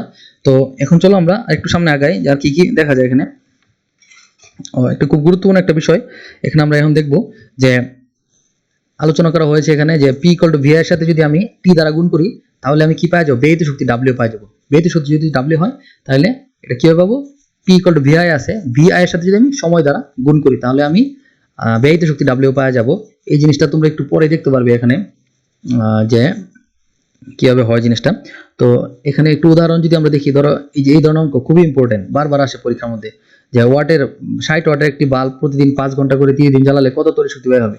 তো দেখো ব্যয়িত শক্তি আমরা সরাসরি পিটি পাইলাম, এবং নিচে আমরা 1000 দ্বারা ভাগ করে দিই। ভাগ করলে কি হয়, আমরা এটাকে কিলো ওয়াট বানাইতে পারি। কি বানাইতে পারি, ওয়াট, পাওয়ার মানে ক্ষমতা রাখা হচ্ছে ওয়াট, আমি 1000 দ্বারা ভাগ করি, তখন তাকে আমি বলতে পারি কিলো ওয়াট। এই কিলো ওয়াট এবং ঘন্টা, এই জিনিসটাকে একসাথে বলা হচ্ছে ইউনিট। আর যেটা আরেকটা নাম হচ্ছে বোর্ড অফ ট্রেড ইউনিট, যেটা বাসা বাড়িতে যখন বিল আসে তখন আমরা হিসাব করি। ঠিক আছে, এই জিনিসটা খুবই ইম্পর্টেন্ট। তো ব্যয়িত শক্তি ইকুয়াল টু কি পি টি বাই 1000। ওকে, তো বলা হইলো এখানে যে 60 ওয়াটের একটি বাল্ব প্রতিদিন 5 ঘন্টা করে জ্বলে। তো প্রথমেই হচ্ছে ক্ষমতা কত, তার ক্ষমতা রেখে হচ্ছে ওয়াট, তাহলে P equal 60 watt, 60 watt into 5 ঘন্টা ইন্টু 30 দিন জ্বালাইলাম, নিচে 1000 দ্বারা ভাগ দিলাম, তাহলে কিলো ওয়াট ঘন্টা হিসাবে আমি তার ব্যয়িত শক্তি পাওয়া যাব।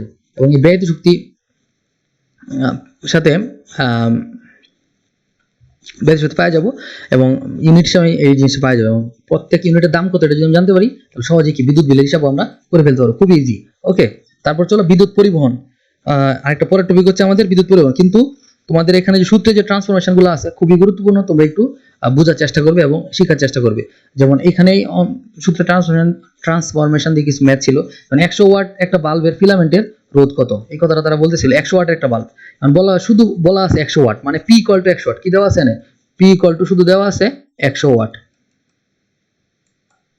আর কিছু দেওয়া নাই। তখন কি করব, এর ফিলামেন্টের রোধ মানে আমার কি বের করতে হবে, আর ইকুয়াল টু হোয়াট, এটা বাইর করতে হবে। তো এটা বাইর করতে যাই, তো মনে রাখতে হবে বাসা বাড়িতে আমরা যে বিদ্যুৎ আমাদের বাংলাদেশে ইউজ করা হয়, এই বিদ্যুতের মধ্যে বিভব পার্থক্য 220 ভোল্ট থাকে সবসময় কনস্ট্যান্ট। আমরা ধরে নিতে পারি যে 100 ওয়াট যতই বলুক, যে বাসা বাড়িতে যে বিদ্যুৎগুলো ইউজ করা হয় ওই ক্ষেত্রে আমাদের বিভব পার্থক্য কত ধরে নেওয়া হয়, 220 ভোল্ট ধরে নেওয়া হয়। ঠিক আছে, তো এখানে আমি দুটা জিনিস পাই গেলাম, এখানে ভোল্ট ভি পাই গেলাম এবং কি পি পাই গেলাম যে কত ওয়াট। তখন আমি যদি এখানে বসাই P equal to V square by R, যেখানে ভি এবং আর একটু আগে বলছিলাম দুটা জিনিসই কি আমার এনে আছে এবং দুটা জিনিস আমার জানা আছে, তখন আমি এই সূত্রটা ইউজ করবো, যে কোন সময় কোন সূত্রটা ব্যবহার করবো। এই সূত্র ব্যবহার করে আমি কি করতে পারি, এখান থেকে সরাসরি আর বের করে ফেলতে পারি। 484 ওম রোধ। এখন বলা হচ্ছে এখানে যে কি পরিমাণ কারেন্ট প্রবাহিত হচ্ছে, মানে তড়িৎ আই চাচ্ছে, তাহলে আমরা জানি ভি ইকুয়াল টু আই আর।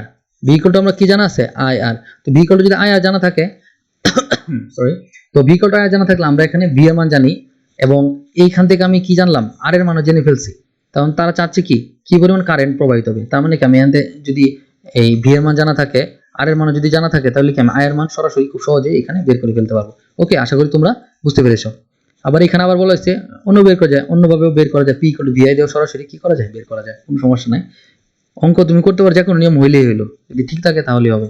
ঠিক আছে, আশা করি বুঝতে পেরেছো।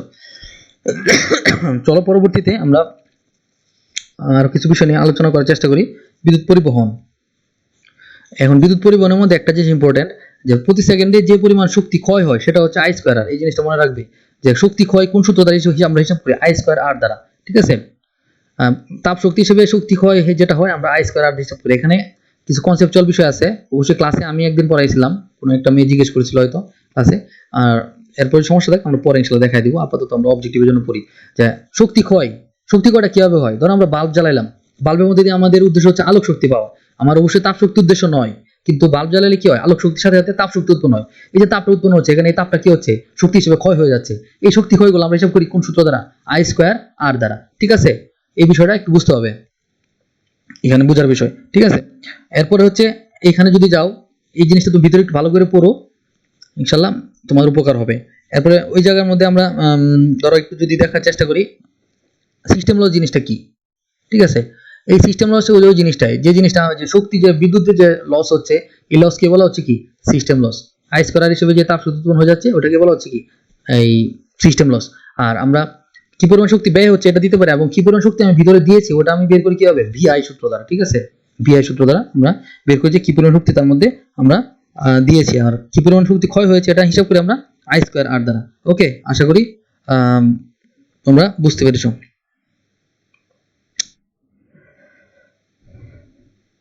ওকে, তো চলো আমরা পরবর্তী দেখার চেষ্টা করি লোডশেডিং এর বিষয়টা। লোডশেডিং প্রশ্ন আসবে এখান থেকে, লোডশেডিং কি, এই বিষয়গুলা এখানে কিছু বিষয় আছে, তোমরা একটু দেখে নাও যে স্বাভাবিক কোন প্রয়োজনের বিদ্যুৎ সরবরাহ করতে পারে না, সব এই জিনিসগুলো একটু দেখলে পারবে লোডশেডিং জিনিসটা কি। আচ্ছা, প্রথমে থাকে হচ্ছে জাতীয় গ্রিড উৎপাদিত, জাতীয় গ্রিড থেকে বিদ্যুৎ পাঠানো হয় কোথায়, সাবস্টেশনের মধ্যে। ঠিক আছে, এই জিনিসটা মনে রাখবে তোমরা। বিদ্যুৎ নিরাপদ ব্যবহার, প্রশ্ন আছে যে বিদ্যুৎ নিরাপদ ব্যবহার করার জন্য আমরা কোন কোন জিনিস বা মেজারমেন্ট নিতে পারি, অবজেক্টিভ আসে যে কোন কোন জিনিস খেয়াল রাখলে আমরা বিদ্যুৎ নিরাপদ ব্যবহার করতে পারবো। একটা হইতে পারে এখানে বিদ্যুৎ পরিবাহক, অপরিবাহক অথবা আস্তরণ দিয়ে, এটা একটা পয়েন্ট মনে রাখতে হবে। এরপর হচ্ছে ভালো সংযোগ ব্যবহার করে করতে পারি আমরা, আর্দ্রতা মেনটেন করে করতে পারি, পানি ঢুকে গেলে সেখানে শর্ট সার্কিট হতে পারে। এজন্যই আমরা বিভিন্ন জিনিস যখন ব্যবহার করবো তখন যাতে ভিতরে যেন পানি না ঢুকে ওই যন্ত্রের, এই বিষয়টাতে আমরা খেয়াল রাখবো। এরপর হচ্ছে সার্কিট ব্রেকার এবং ফিউজ। এই ফিউজ জিনিসটা কি, অবজেক্টিভ ছাড়াও বিভিন্ন ক নাম্বারের কোয়েশ্চেন জ্ঞানমূলক আসবে যে ফিউজ কি, সার্কিট ব্রেকার কি, তখন তুমি এই জিনিসগুলো আনসার করতে হবে। আশা করি তোমরা আগেই পড়েছো। এরপর আমরা কোন কোন বিষয় মিজার রাখতে পারি, যেমন সঠিক সংযোগ কি, কিভাবে লাগাইতে পারি। সঠিক সংযোগের মধ্যে একটা বিষয় আছে এখানে, তার হচ্ছে দুই ধরনের তার থাকে, এক হচ্ছে উচ্চ বিভব বা জীবন্ত তার, আরেকটা হচ্ছে ভোল্টেজবিহীন বা নিরপেক্ষ। উচ্চ বিভব বা জীবন্ত তার একটা, আরেকটা হচ্ছে কি ভোল্টেজবিহীন অথবা নিরপেক্ষ তার। এই জিনিসটা মাথায় রাখবা, এখানে খেয়াল রাখতে হবে। এখানে একটা কনসেপচুয়াল বিষয় আছে, এই জিনিসটা একটু তোমরা একটু দেখো, যে এখানে একটু পড়ে দেখো এখানে যে কোনটা জীবন্ত তার এবং এর মধ্যে কোনটার সাথে সংযোগ দিলে বেশি ভালো হয়, একটু খেয়াল করে তোমরা। গ্রাউন্ড, এই গ্রাউন্ডটা ইম্পর্টেন্ট, যে গ্রাউন্ড মানে কি এখানে জিনিসটা, যে ভূ সংযোগ যে আমরা দেই, কেন দেই, কি, এগুলো হচ্ছে অবজেক্টিভের জন্য তো আছে কিছুটা। এরপরে সরাসরি ইম্পর্টেন্ট হচ্ছে তোমার নিরাপত্তা মেনটেন করার জন্য বিদ্যুতের। এই জিনিসগুলো আমরা দেখলাম। বাসাবাড়ির নকশা কিভাবে করা হয়, অবশ্যই সমান্তরাল বর্তনীর মাধ্যমে করা হয়, সাথে আমাদের গ্রাউন্ডেও কিছু তার দিয়ে রাখি। এই জিনিসগুলো আশা করি বইয়ের এই জিনিসগুলো মোটামুটি আলোচনা করা হলো। আর ফিজিক্সের ক্ষেত্রে আসলে যেমন রসায়ন এবং বায়োলজিতে যেমন হয় প্রতি লাইন টু লাইন অবজেক্টিভ থাকে, কিন্তু ফিজিক্সের ক্ষেত্রে আসলে ওরকম না, লাইন টু লাইন অবজেক্টিভ থাকে না। ঠিক আছে, অনেকগুলাই হচ্ছে কনসেপচুয়াল বিষয় এবং ম্যাথমেটিক্যাল বিষয়। তুমি ম্যাথমেটিক্যালে ভালো বুঝতে পারছো, তো তোমার জন্য এটা কি হয়ে যাবে, অনেক ইজি হয়ে যাবে। তো চলো এখন আমরা বইয়ের ওভারঅল একটা ভিউ দিলাম যে কোন কোন জায়গা থেকে অবজেক্টিভ আসতে পারে। এখন আমরা একটু ম্যাথমেটিক্যাল বিষয়গুলো নিয়ে একটু আলোচনা করি, চলো, তাহলে হয়তো তোমাদের জন্য একটু ভালো হবে। ঠিক আছে, চলো আমরা ম্যাথমেটিক্যাল বিষয়টা শুরু করি। ওকে, একটু সময় দাও। ওকে ওকে, এই তো, চলো শুরু করা যাক। আসলে একটা ক্লাস রেডি করতে যে অনেক সময় লাগে, ঠিক আছে, এই জন্য হয়তো অনেক সময় যে সময় ক্লাস দেওয়ার কথা ওই সময় দেওয়া সম্ভব হয় না। এই যে এই জিনিসগুলো যে কতটুকু বুঝাবো, কি পড়াবো, সরাসরি যত সহজ ক্লাস নেওয়া আসলে মনে হয় যে রেকর্ডেড ক্লাস বা লাইভ ক্লাস গুলো আরেকটু এতটা ইজি না, মেনটেন করে অনেক কিছু গুছাই নেওয়া পরে করতে হয়। এই যে এতক্ষণ আমরা, চলো অনেক কথা হলো, চলো এখন শুরু করি। এতক্ষণ আমরা যতগুলা যে বিষয়গুলো পড়ে আসলাম, এখানে আমরা মোটামুটি এই সূত্রগুলো পেয়েছি। কিউ ইকুয়াল টু আইটি এই বিষয়টা পেয়েছি। তারপরে ধরো তোমার I equal to Q by T সূত্র, কোনটা কি, আই তড়িৎ প্রবাহ, কিউ মানে আদানের পরিমাণ, টি হচ্ছে সময়, ভি ইকুয়াল টু আইআর, ওহমের সূত্র থেকে আমরা পেয়েছি। বিভব পার্থক্য যদি বের করতে বলে তাহলে আইআর দিয়ে বের করবো। ইলেকট্রোমোটিভ ফোর্স বা বিভব ডাব্লিউ বাই কিউ, এখানে তড়িৎচালক শক্তি হচ্ছে ভি, একক হচ্ছে বি, বিভব পার্থক্যের একক ভি, ডাব্লিউ ইকুয়াল ব্যাহত শক্তির পরিমাণ, যেটাকে আমরা বলি কি জুল, এবং সমান্তরাল শ্রেণী সংযোগে শ্রেণী সন্নিবেশে তুলরোধ হচ্ছে আর এস ইকুয়াল আর ওয়ান প্লাস আর টু প্লাস ডট ডট আর এন। এবং তুলরোধ এইখানে একটু আমি প্রশ্ন মতো চিহ্ন দিয়ে রাখলাম। এখানে যেটা হয়েছে যে তোমার যে জিনিসটা হয় আর এস সহজে বের করতে পারে, যখন বলা হয় তুলরোধ কি অবজেক্টিভের জন্য যখন আমরা করতে যাই তখন খুব দ্রুত হিসেবে করতে চাইলে এই সমস্যাটা আমরা করে ফেলি যে আমাদের সমান্তরাল সন্নিবেশের তুলরোধ মানে হচ্ছে আরপি, শুধু আরপি, কিন্তু অনেকে কি করে 1/rp এতটুকু পর্যন্ত বের করে সে যেখানে যা উত্তর আসলে এটা সে লিখে রেখে চলে আসে, কিন্তু আসলে কি সমান্তরাল সন্নিবেশে তুলরোধ জিনিসটা হচ্ছে কি শুধু আরপি। আমার সবসময় মনে রাখতে হবে আমার এখানে যা লাস্ট পর্যন্ত কি করতে হবে আরপিটা বের করতে হবে, ঠিক আছে, পুরোটা বের করার কোনো দরকার নেই। আশা করি এই জিনিসটা তোমরা খেয়াল রাখবা। এরপর আরো সূত্র এখানে আছে, যেমন রোধের যে সূত্রটা আমরা কম্পাইল করে যে সূত্র পাইছিলাম R equal to rho L by A. এই রো হচ্ছে কি আপেক্ষিক রোধ, রো মানে হচ্ছে কি আপেক্ষিক রোধ, আপেক্ষিক রোধ কি এগুলো নিয়ে আশা করি ক্লাসে আলোচনা করা হয়েছে। আর ইকুয়াল টু হচ্ছে রোধ, এবং এল ইকুয়াল টু পরিবাহী দৈর্ঘ্য, এবং এ ইকুয়াল টু পরিবাহীর প্রস্থের ক্ষেত্রফল। এই জিনিসগুলা তোমরা যে কোনো সূত্র পড়ার সময় সূত্রের নোটেশনগুলা যেমন কোনটা দ্বারা কি মিন করে এই জিনিসটা একদম ক্লিয়ার হওয়ার চেষ্টা করবা, না হলে কিন্তু অঙ্ক পারবা না, ভুল করবা, সূত্র মনে আসবে না, ভুলে যাবা। আরেকটা হচ্ছে এইখানে বলছিলাম sigma equal to 1/ρ, sigma equal to পরিবাহগত, আর রো ইকুয়াল টু হচ্ছে কি আপেক্ষিক রোধ। P equal to W by T, এই যে ডাব্লিউ হচ্ছে ব্যয়িত শক্তির পরিমাণ, পি হচ্ছে তার ক্ষমতাটা, তো ডাব্লিউ ইকুয়াল টু তখন ব্যয়িত শক্তির পরিমাণ যদি আমি শুধু ডাব্লিউ বাই করতে ডাব্লিউ ইকুয়াল টু তখন কি হয়ে যাবে W equal to P T, W equal to কি হয়ে যাবে ডাব্লিউ ইকুয়াল টু পিটি হয়ে যাবে, তখন আমি ব্যয়িত শক্তির পরিমাণ ডাব্লিউ পাওয়া যাব। এখন এই জিনিসটা আমি কোথায় কাজ করি আমরা ইউনিট বের করার সময় ব্যয়িত শক্তি ইকুয়াল টু পিটি বাই 1000, 1000 দিয়ে কেন কিলোওয়াট বানানোর জন্য, ঠিক আছে। আর এখানে যে টাইমটা আমরা চিন্তা করি সবসময় ঘন্টায় চিন্তা করি, ঠিক আছে, এই জিনিসটা মাথায় রাখবা। তো P equal to W by T equal to V Q by T, আবার বলছিলাম আগেই ওইখানে বলে আসছিলাম যে Q equal to I T সূত্র থেকে ভিআই সূত্র আসে, এখান থেকে আমরা ভি ইকুয়াল টু আই এর একটা সূত্র আছে, এই সূত্র থেকে কনভার্ট করে আমরা কি করতে পারি আই স্কয়ার বাই আর নিতে পারি, বানাইতে পারি, এটা কনভার্ট করে আমরা P equal to V square by R বানাইতে পারি, অনেক কিছু করতে পারি। আর পি হচ্ছে ক্ষমতা, ডাব্লিউ হচ্ছে ব্যয়িত শক্তির পরিমাণ। এখন চলো আমরা কিছু ম্যাথমেটিক্যাল উদাহরণ দেখি যেটা তোমাদের জন্য খুবই গুরুত্বপূর্ণ হবে, আশা করি তোমাদের কাজেও লাগবে। হ্যাঁ, তো এই ক্ষেত্রে যে জিনিসটা করা যায়, প্রথমেই সহজ কিছু জিনিস, যেমন 50 ওহম রোধ বিশিষ্ট কোনো পরিবাহী তারকে কেটে অর্ধেক করলে প্রতিটা অংশের রোধ কত, একটা প্রশ্ন। আরেকটা প্রশ্ন হচ্ছে পরিবাহীর প্রস্থচ্ছেদের, এই যে পরিবাহীর প্রস্থচ্ছেদের ক্ষেত্রফল অর্ধেক করা হলে রোধ কত হবে, প্রস্থচ্ছেদের ক্ষেত্রফল অর্ধেক করা হলে, তার মানে বলছি কি এই যে এ যে আছে এই এটা কি করতে হবে অর্ধেক করতে হবে, ঠিক আছে, কি করতে হবে এ অর্ধেক করতে হবে। তা আমরা পড়ছিলাম কি আর সমানুপাতিক 1/a, তো এই জিনিসটা হচ্ছে কি এটা হচ্ছে ব্যস্তানুপাতিক সম্পর্ক, কি সম্পর্ক ব্যস্তানুপাতিক সম্পর্ক। তার মানে ক্ষেত্রফল প্রস্থের ক্ষেত্রফল যত বাড়াইবা রোধ তত কমবে, ক্ষেত্রফল যত কমাবে রোধ তত বাড়বে। তার মানে বলছে ক্ষেত্রফল অর্ধেক করা হলে, তার মানে অর্ধেক করা হলে কি হয়ে যাবে প্রস্থের ক্ষেত্রফল যদি অর্ধেক করো, ক্ষেত্রফল তুমি অর্ধেক করে দিলা, তাহলে রোধ কি হয়ে যাবে 2 গুণ হবে। আগে তার যে রোধ ছিল এর তুলনায় কি হয়ে যাবে তখন 2 গুণ হয়ে যাবে।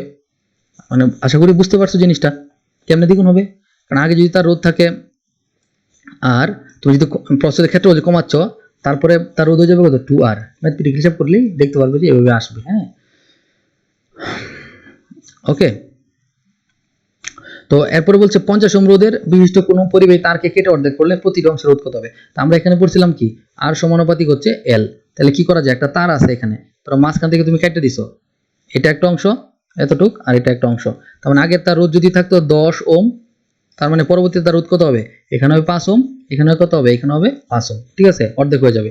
এই জিনিসটা আশা করি তোমরা বুঝতে পারছো, সহজ প্রশ্ন, অবজেক্টিভের আনসার দেওয়া থাকবে, যেমন 1 কিলোওয়াট সমান কত শক্তি পরিমাণ কত আসে, যে শক্তি পরিমাণ কত, এটা 1 কিলোওয়াট মানে বলছিলাম যে 1000 ওয়াট ইনটু 1 ঘন্টা, এটা শক্তি পরিমাণ বাইর করি কত জুলে, তখন আমরা এই সেকেন্ডে নিয়ে কনভার্ট করে বাইর করি, আসে কত 3.6 ইনটু 10⁶ জুল।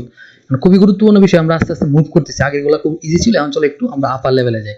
এই যে একটা প্রশ্ন খুবই ইম্পর্টেন্ট একটা প্রশ্ন, এরকম যে একটা সার্কিট দেওয়া আছে এখানে R1 = 5 ওহম, R2 = 5 ওহম এবং R3 = 5 ওহম, এবং দেওয়া আছে এখানে বিভব পার্থক্য VA - VB = 5 ভোল্ট।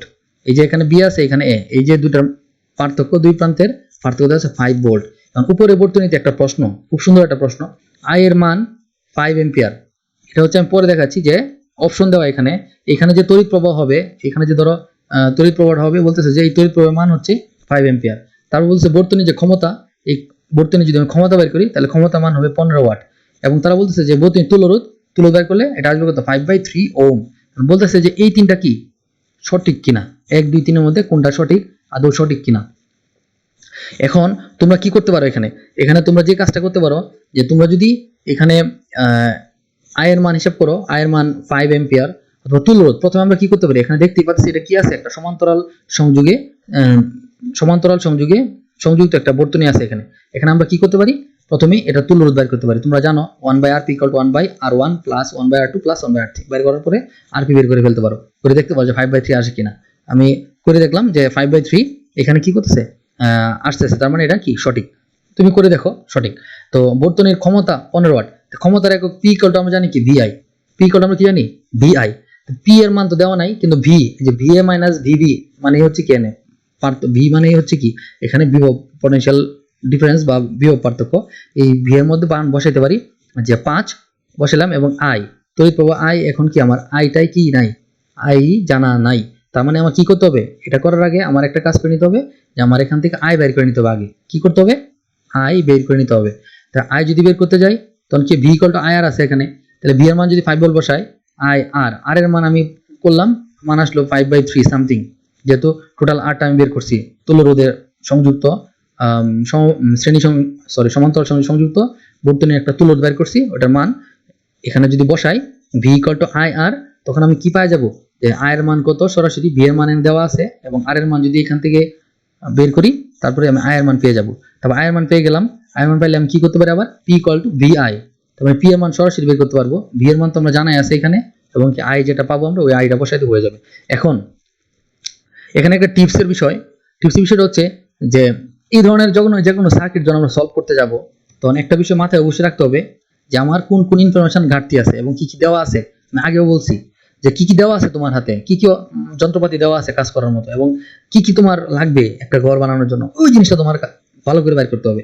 যেমন এখানে আমার দেওয়া ছিল এই জিনিসটা 5 ভোল্ট দেওয়া ছিল, এবং এটা থেকে আমি তুলো বের করতে পারছি। তখন এই দুটাকে কাজে লাগিয়ে আমি পরবর্তীতে অন্যান্য ম্যাথগুলো আস্তে আস্তে সামনে প্রসিড করবো, তাহলে তোমার কাছে সহজ হয়ে যাবে। ঠিক আছে, যেমন এখানে একটা বিষয় যে বর্তনীর তুলো রোধ করতে, এই যে একটা বর্তনী, তুমি ভয় পাওয়ার কিছু নাই। এই যে দেখতেছো এটা কি একটা সমান্তরাল সংযুক্ত একটা বর্তনী আছে, জাস্ট সিম্পল একটা সূত্র বসাই দিবা হয়ে যাবে। আমি আবার বলি, কিন্তু 1/Rp বাইর করবো না, বাইর করবা কি, বাইর করবো হচ্ছে Rp, শুধু Rp কত এটা বাইর করতে হবে। ঠিক আছে, ওকে। তো এরপরে দেখো 5 এ তড়িৎ, আচ্ছা 5 পরে আরেকটা প্রশ্ন, এটা হচ্ছে 5 এম্পিয়ার তড়িৎ 3 ঘন্টা ধরে একটি বাতির মধ্যে দিয়ে প্রবাহিত হলে কত চার্জ প্রবাহিত হবে। আমরা সরাসরি আনসার জানি, Q = IT। হঠাৎ করে যারা একটু কম পারে ফিজিক্স, তাদের মনে হবে যে কি দিল, কি হইলো, এটা একদম সিম্পল একটা জিনিস, Q = IT আমরা জানি। এখানে তো খুব কঠিন না এই চ্যাপ্টার, অনেক সোজা। এবং আরেকটা কথা বলি, এই চ্যাপ্টারের মধ্যে 3 ধরনের ম্যাথ আছে। এক হচ্ছে সাধারণ জ্ঞানমূলক কিছু প্রশ্ন আসে এখানে, দ্বিতীয় বিষয় হচ্ছে সার্কিট, তোমার কি করতে হয়, সমান্তরাল শ্রেণী এগুলাকে অথবা মিশ্র সার্কিটগুলো তোমার তুলো রোধ বের করতে হয়। এবং তৃতীয় টাইপের কোশ্চেন হচ্ছে ওইখান থেকে আসে বিভিন্ন ধরনের ইউনিট নির্ণয় এবং বিল, যে কত বিল হইতে পারে। এই 3 ধরনের ম্যাথ এখানে সবচেয়ে বেশি। তুমি যদি 3 ধরনের ম্যাথ সময় কনসেপ্ট ক্লিয়ার থাকে, তুমি জিতে যাবা। ওকে, এরপরে দেখো পরবর্তী কোশ্চেন, আমি একটা সার্কিট দেখতে পাচ্ছি এখানে, যে I তড়িৎ প্রবাহ দেওয়া আছে, 6 ভোল্ট দেওয়া আছে এখানে বিভব, তো R1 = 2 ওহম, এখন 4 ওহম দেওয়া I1, 4 ওহম I2 এর মান I2 এখানে R2 সমান দেওয়া আছে হচ্ছে 4 ওহম, সাপোজ এই বরাবর দেওয়া আছে হচ্ছে 4 ওহম, এখানে A থেকে B পর্যন্ত প্রান্ত, হ্যাঁ 6 ভোল্ট। A ও B এর মধ্যে ভোল্টেজ কত, দেখো এখানে খুবই গুরুত্বপূর্ণ কনসেপ্ট, আমরা খুব মনোযোগ দিয়ে করার চেষ্টা করব। ঠিক আছে, তো একদম মনোযোগ দেওয়ার চেষ্টা করি। চলো একটু মনোযোগ দেওয়ার চেষ্টা করি খুবই ভালো করে, যে এখানে A ও B এর মধ্যে ভোল্টেজ কত, মানে চাইছে যে এই যে এই বিন্দুটা আছে A এবং B, এটার মধ্যে ভোল্টেজটা কত, এতটুকু চাইছে, জাস্ট আর কিছু না। কারণ আমরা যদি ভোল্টেজ বের করতে যাই, ঠিক আছে, ভোল্টেজের ইয়াটা কি, সূত্রটা হচ্ছে এর মধ্যে যদি করতে যাই তাহলে VAB = IRB, মানে এই A আর B এর মধ্যে IRP। IRP কেন দিচ্ছি, কারণ এই দুটা কি আছে, সমান্তরাল সংযুক্ত একটা রোধ আছে এখানে। তো এখানে আমি RP সহজে বের করে ফেলতে পারবো, 4 ওহম আছে, 4 ওহম আমি সরাসরি 1/RP = দিয়ে বের করে ফেললাম, কিন্তু আমার I জানা নাই এবং এই সার্কিটে কোথাও I দেওয়াও নাই, কিন্তু আমার কি করতে হবে, আইটা তো বের করতে হবে। প্রথম প্রবলেম যেটা, এখানে I জানা নাই। আবার আমরা জানি কি I = E/R অথবা V = IR, একই জিনিস ধরে নিতে পারো সহজ বোঝার জন্য। I = কি আছে, E/R আছে এখানে, I = যে E/R আছে, এই সূত্রটা এখন আমি কাজে লাগাইতে পারি।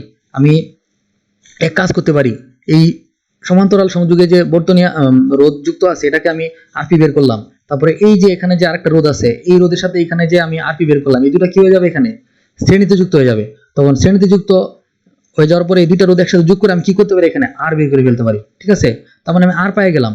এবং ই এর মান দেওয়া সরাসরি দেওয়া আছে, এর মান কত, 6 ভোল্ট দেওয়া আছে তড়িৎ শক্তি, অথবা বিভবের মান কত, 6 ভোল্ট। তাহলে সরাসরি কি আমি ইজিলি আমি এখান থেকে আইটা পেয়ে যাচ্ছি। তার মানে আমি আই পেয়ে গেলাম। যদি আই আমি পেয়ে যাই, তাহলে বলছে যে V A B equal to I R P, এই জিনিসটা বের করতে বলছে। তখন কি আমি সহজেই এই জিনিসটা করতে পারবো। এখন একটু লক্ষ্য করো, এই জিনিসটা করতে যে আমি কি কাজ করেছি। আবার বর্তনী মোট প্রবাহ আই বের করতে হলে মোট তুল্য রোধ আর লাগবে, ওই আরটাই কি আমি বের করছি যে আর পি প্লাস আর ওয়ান বের করতে হবে, বাইর করলাম। আই পাইলাম, আয়ের মান আসছে কত, 1.5 এম্পিয়ার আসছে, আই বের করছি আমি।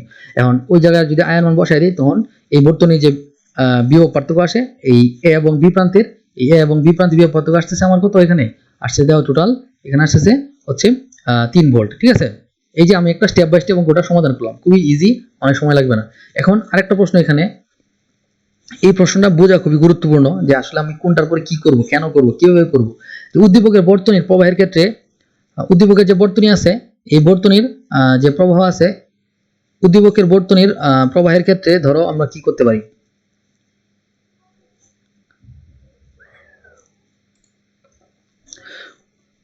উদ্দীপকের বর্তনীর প্রবাহের ক্ষেত্রে I equal two I1 equal to I2। ঠিক আছে, উদ্দীপকের বর্তনীর প্রবাহের ক্ষেত্রে কি করতে পারি আমরা, I equal two I1 equal to I2। এটা কি সঠিক কিনা তারা জানতে চাচ্ছে। উদ্দীপকের বর্তনীর প্রবাহের ক্ষেত্রে I equal two I1 equal to I2, এটা সঠিক কিনা, 1 নাম্বার। অথবা 2 number I1 equal to I2, এটা সঠিক কিনা। অথবা 3 নাম্বার তারা দিচ্ছে I গ্রেটার দেন I2, এই জিনিসটা সঠিক কিনা। এই জিনিসটা তারা জানতে চাচ্ছে বহুপদী সমান্তরালসূচক প্রশ্নে এই উদ্দীপক থেকে। উদ্দীপকটা হচ্ছে আমার এটাই, এখান থেকে। কিন্তু দেখো আমার কি জানা আছে এখানে, আমি অলরেডি আয়ের মান কত এটা জানতে পারছি। ঠিক আছে, আয়ের মান কত এটা জানি আমি এখানে, কিন্তু আমার আর কি কি লাগবে এখানে, I equal two I1 equal to I2। এবং অলরেডি আমার এখানে আরেকটা জিনিস দেখো, I1 এবং I2 যেহেতু বিভব পার্থক্য বের করে ফেলতে পারছি, দুই প্রান্ত বিভব পার্থক্য একই, এই I1 প্রবাহের জন্য এখানে যে বিভব পার্থক্য, I2 এর জন্য কি একই বিভব পার্থক্য। তো বিভব পার্থক্য একই, এবং কি যেহেতু 4 ওহম দুইটাই রোধ একই সমান, এক সমান রোধ, এই জন্য আমার এখানে কি হবে, এখানে আমার কি হবে I1 ইকুয়াল টু I2, যেহেতু 4 ওহম রোধ একই এবং চার দুই পাশে বিভব পার্থক্য দুইটার জন্য I1 এবং I2 জন্য একই, তখন আমি লিখতে পারি কি I1 equal to I2 equal to V by R। এই V মানে হচ্ছে কি VAB যেটা ছিল, আর R এর মান তো আমি বের করলাম। আর এর মান কোনটা হবে এখানে, আর এর মান হবে আমি এখানে যে তুল্যটা বের করলাম এই সমান্তরাল সংযুক্ত রোধের, তো এই তুল্যটা হবে এখানে আর এর মান। তো করার পরে আসছে 3/4। ঠিক আছে, 3/4 অথবা 0.75 সামথিং কিছু একটা আসবে। তার মানে এখানে যে বলছে I equal two I1 equal to I2, আমি অলরেডি I এর মান আমরা পাইছি 1.5 এম্পিয়ার, এবং I1 ইকুয়াল টু I2 এর মানটাও পাইছি কত, 0.75 অলরেডি আমরা পেয়েছি একই। কিন্তু 1 নাম্বার কি তাহলে সঠিক হবে, অবশ্যই কি হবে না, সঠিক হবে না, কারণ I equal two I1 equal to I2 একরকম হয় নাই। ঠিক আছে, এই জিনিসটা খেয়াল রাখতে হবে।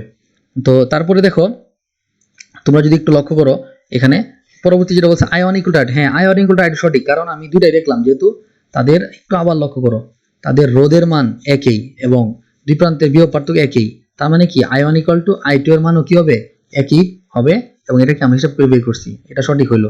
এখন বলছে I গ্রেটার দেন I2, হ্যাঁ আমরা অবশ্যই জানি I এর মান পাইছি হচ্ছে 1.5 এম্পিয়ার, আর I2 এর মান হচ্ছে I1 ইকুয়াল টু I2 এর মান হচ্ছে 3/4, ভাগ করলে 0.7 হবে আসে, তার মানে অবশ্যই কি I গ্রেটার দেন I2, তার মানে উত্তর কোনটা, 2 এবং 3 হচ্ছে সঠিক আনসার। ঠিক আছে, আশা করি তোমরা বুঝতে পারছো। ওকে, এখন আমরা আরেকটা প্রশ্ন দেখি, চলো। এই প্রশ্নটা খুবই ইম্পর্টেন্ট, খুবই কনসেপচুয়াল একটা প্রশ্ন, খুবই সুন্দর একটা প্রশ্ন। এই প্রশ্নটা তোমরা আশা করি খুব মনোযোগ দিয়ে বোঝার চেষ্টা করবা, তাহলে তোমাদের অনেক কিছুই তোমাদের কাছে সহজ হয়ে যাবে। ঠিক আছে, এই যে এই রিলেটেড অঙ্কগুলো আসলে তুমি ভয় পাবা না, কারণ মনে হবে যে অবজেক্টিভ যদি আসে এত সময় নাই কেমনে বাইর করি, তখন আনতে যে মেরে দিই তখন ভুল হবে না, এরকম কিছু করার দরকার নেই, একটু এক্সপার্ট হলে তুমি পারবা ইনশাল্লাহ, আশা করি। ধরো এখানে R1 ইকুয়াল টু 4 ওহম, এই যে একটা বর্তনী দেওয়া আছে এখানে, এগুলা আমি পরে অ্যাড করছি বোঝার সুবিধার জন্য, এই জিনিসটা আলাদা। ঠিক আছে, এই জিনিসটা আলাদা, এটা দেখার দরকার নেই। এখানে দেখো R1 ইকুয়াল টু 4 ওহম দেওয়া আছে সার্কিট, R2 ইকুয়াল টু দেওয়া আছে 6 ওহম, এখানে আরেকটা রোধ দেওয়া আছে R3 ইকুয়াল টু 10 ওহম। ঠিক আছে, এই হচ্ছে সার্কিট, এখানে দেওয়া আছে তড়িৎ চলা শক্তি E ইকুয়াল টু 6 ভোল্ট, আর এখানে দেওয়া আছে একটা চাবি, এবং এখানে একটা অভ্যন্তরীণ রোধ দেওয়া আছে R ইকুয়াল টু 1 ওহম, এগুলো দেওয়া আছে। এখন কিছু কথা এখানে বলেও দিয়েছে তারা যে R1 এর তড়িৎ প্রবাহ, এই যে R1 আছে, R1 এর তড়িৎ প্রবাহ I1 এবং দুই প্রান্তের বিভব পার্থক্য হচ্ছে V1। R1 এর এই দুই প্রান্ত ধরো এই যে R1 এর এই প্রান্ত এবং এই প্রান্ত এর বিভব পার্থক্য হচ্ছে V1। ঠিক আছে, আশা করি বুঝতে পারছো।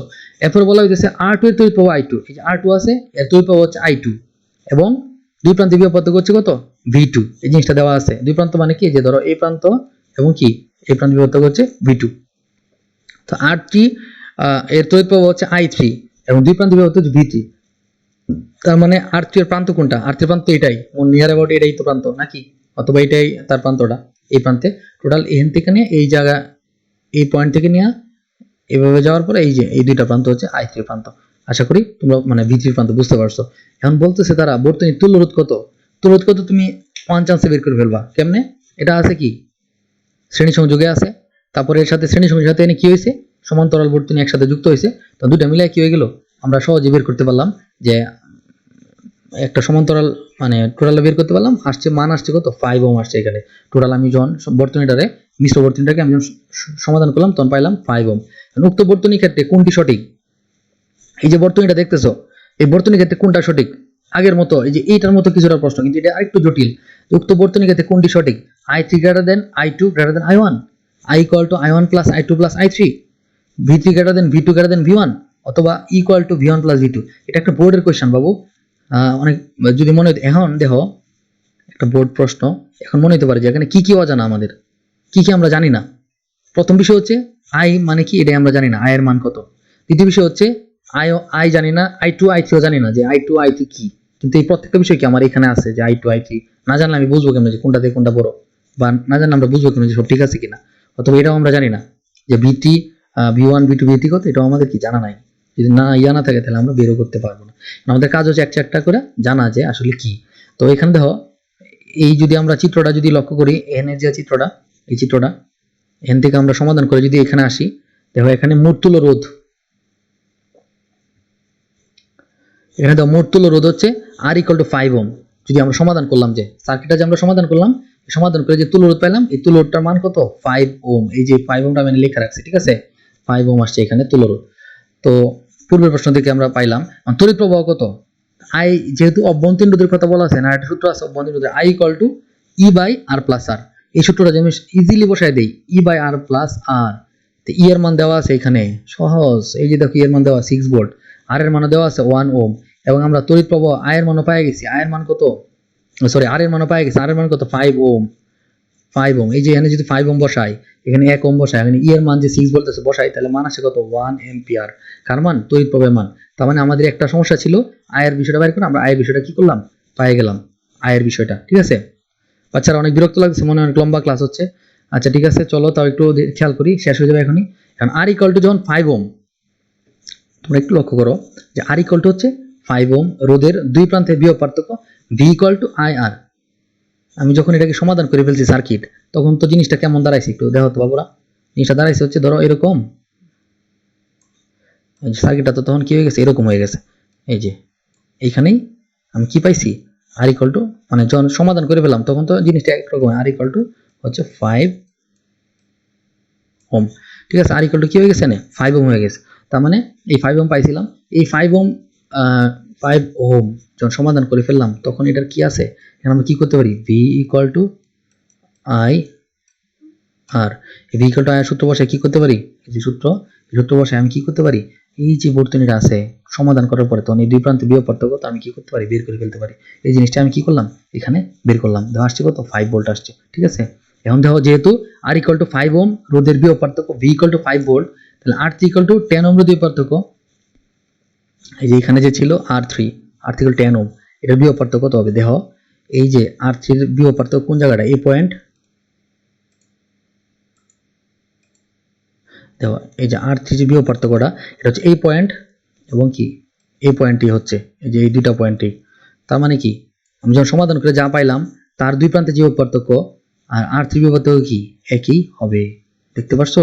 কারণ এখানে দেখো এই দুইটা প্রান্ত কোথায় এসে লাগছে, এই জায়গায়। তার মানে R3 বিভব পার্থক্য কত হবে, শুধু R3 বিভব পার্থক্য চিন্তা করলে 10 ওহমের জন্য আমি যে টোটাল বিভব পার্থক্য পেলাম এই 5 ভোল্টই এখানে হচ্ছে, ঠিক আছে। R equal to 5 ওহম রোধের বিভব পার্থক্য V equal to 5V, অর্থাৎ R3 equal to 10 ওহম রোধের বিভব পার্থক্য V3 equal to 5 ভোল্ট আমি সহজে পেয়ে গেলাম, ঠিক আছে। দুই প্রান্তের বিভব পার্থক্য ধরো এখানে আমি যখন সমাধান করার পরে এরকম আসলো 5 ওহম পাইলাম। এই সব কিছুর জন্য যেহেতু বিভব পার্থক্য হচ্ছে এই পয়েন্ট এবং এই পয়েন্টে চিন্তা করতেছি, তার মানে কত পেলাম আমি 5 ভোল্ট পাইলাম। কিন্তু আমি যদি এখানে R1 এর জন্য এখানে চিন্তা করতে তখন কি এটা 5 ভোল্ট হবে? অবশ্যই হবে না। এখানে কি করতে হবে? আমার নতুন করে হিসাব করে বাইর করে দেখতে হবে। এই দেখো V = 5 ভোল্ট একই হয়ে গেল, কারণ সরাসরি সংযুক্ত কই আছে সে? এই তারটা এই মাথা থেকে, যেখানে আমি চিন্তা করছি দুই প্রান্তের যে বিভব চিন্তা করছি, সরাসরি সে যুক্ত আছে কি এই প্রান্ত থেকে এদিকে যায়, এইদিকে পর্যন্ত সে কি আছে? যুক্ত আছে। ঠিক আছে, তো এখন দেখো R3 = 10 ওহম, রোধের বিভব পার্থক্য V3 = 5 ভোল্ট। ওকে, শেষ। তো এখন দেখো R1 + R2 = 4 + 6। এই যে এখানে আছে R1 এবং R2 দুটার জন্য রোধ কত? যেহেতু শ্রেণীতে আছে 4 + 6, কি আছে এখানে? 4 + 6। R1 + R2 = 4 + 6 = 10 ohm. এই রোধের বিভব পার্থক্য V হচ্ছে 5V। V কি হচ্ছে? 5V পাইলাম আমরা, কারণ এই 5Vটা হচ্ছে সবার জন্য R1 এবং R2 মিলে তার যে দুই প্রান্ত, এবং শুধু R3 যে দুই প্রান্ত সবগুলো একই জায়গায়। দেখো এই যে এখানে একটা পয়েন্টে আছে তারা, এই যে দুইটা মিলে আছে, এর প্রান্তটাও এখানে, এটার প্রান্তটাও কোথায় আছে? এখানে। আবার R3 প্রান্তটাও এখানে, আবার R3 প্রান্তটাও এখানে। এই জন্য এখানে কি হচ্ছে? এই জিনিসগুলা হচ্ছে একই সমান হচ্ছে। দেখো R1 + R2 = 4 + 6 10 ওহম। এই রোধের বিভব পার্থক্য V কত? 5 ভোল্ট পাইলাম আমরা। কারণ R1 ও R2 শ্রেণীতে যুক্ত এবং তাদের ভিতর দিয়ে তড়িৎ প্রবাহ I1 = I2। যেহেতু শ্রেণীতে সংযুক্ত, তার মানে তার ভিতর দিয়ে তড়িৎ প্রবাহ কি হবে? একই রকম হবে। এই জন্য কি লেখা যায়? I1 = I2 = V/R1 + R2। এখানে আমাদের V এর মান আমরা জানছি 5, R1 এবং R2 এর মান হচ্ছে 10। যদি বসাই তাহলে 0.5 অ্যাম্পিয়ার, এবং এই 0.5 অ্যাম্পিয়ার কি হবে? R1 এর ভিতর দেওয়া যাবে, R2 এর ভিতর দিয়েও এই একই ধরনের তড়িৎ প্রবাহ হবে, কারণ শ্রেণী সংযোগে সংযুক্ত বর্তনীর ভিতর দিয়ে একই ধরনের তড়িৎ প্রবাহিত হয়।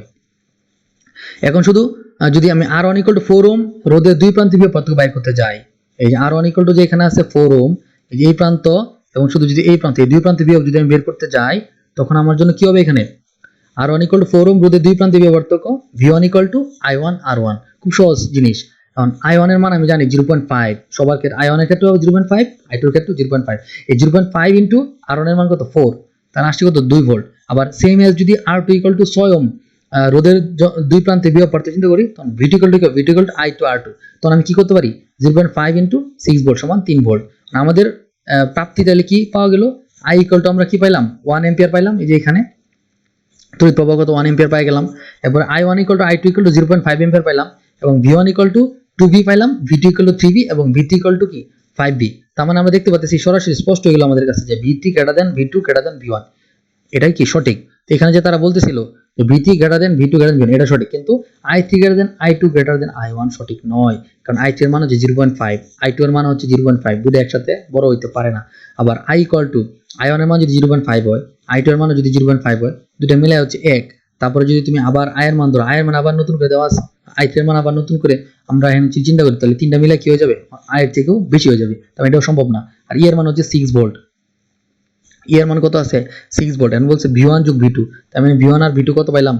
দেখো তো, V1 = V2 যদি হয়, তাহলে V1 = 2 ভোল্ট আর V2 = 3 ভোল্ট, মানে 2 + 3 5 হয়। কিন্তু এটাও কি হচ্ছে না, এখানে ইও সঠিক হচ্ছে না, কারণ = 6 ভোল্ট দেওয়া আছে, কিন্তু আমি পাইতেছি কত? 5 ভোল্ট। তার মানে সঠিক উত্তর কোনটা? এনে V3 > V2 > V1। সো তোমাদের আপসেট হওয়ার কিছু নাই, ইনশাআল্লাহ পারবা। ঠিক আছে, লাস্ট বাট নট লিস্ট, একদম সহজ, এটা খুবই গুরুত্বপূর্ণ বিষয়। চলো একটু দেওয়ার চেষ্টা করি। খুবই আসে পরীক্ষায়, এবং আমি লাস্টে যে প্রশ্নটা আলোচনা করছি, এবং এটা দুইটা সৃজনশীলের জন্য তোমার কি খুব ইম্পর্টেন্ট, এটা ঘুরে সৃজনশীল প্রশ্ন আসতে পারে। দুটি রাইস কুকারের 484 ওয়াট, এবং দুটি রাইস কুকার এর ক্ষমতা হচ্ছে 484 ওয়াট, এবং দুটি ওয়াটার হিটারের ক্ষমতা হচ্ছে 605 ওয়াট। একটি বাসায় 5 ঘন্টা করে চলে, যন্ত্রটির গায়ে 220 ভোল্ট লেখা আছে, দৈনিক কত ইউনিট বিদ্যুৎ ব্যয় হয়? বিদ্যুৎ কেমন ব্যয় হয় আমরা জানি, W = PT/1000, এত কিলোওয়াট পার আওয়ার, এত ইউনিট। এবং তুমি ইজিলি বের করতে পারবা। কার ক্ষেত্রে করতে পারবা?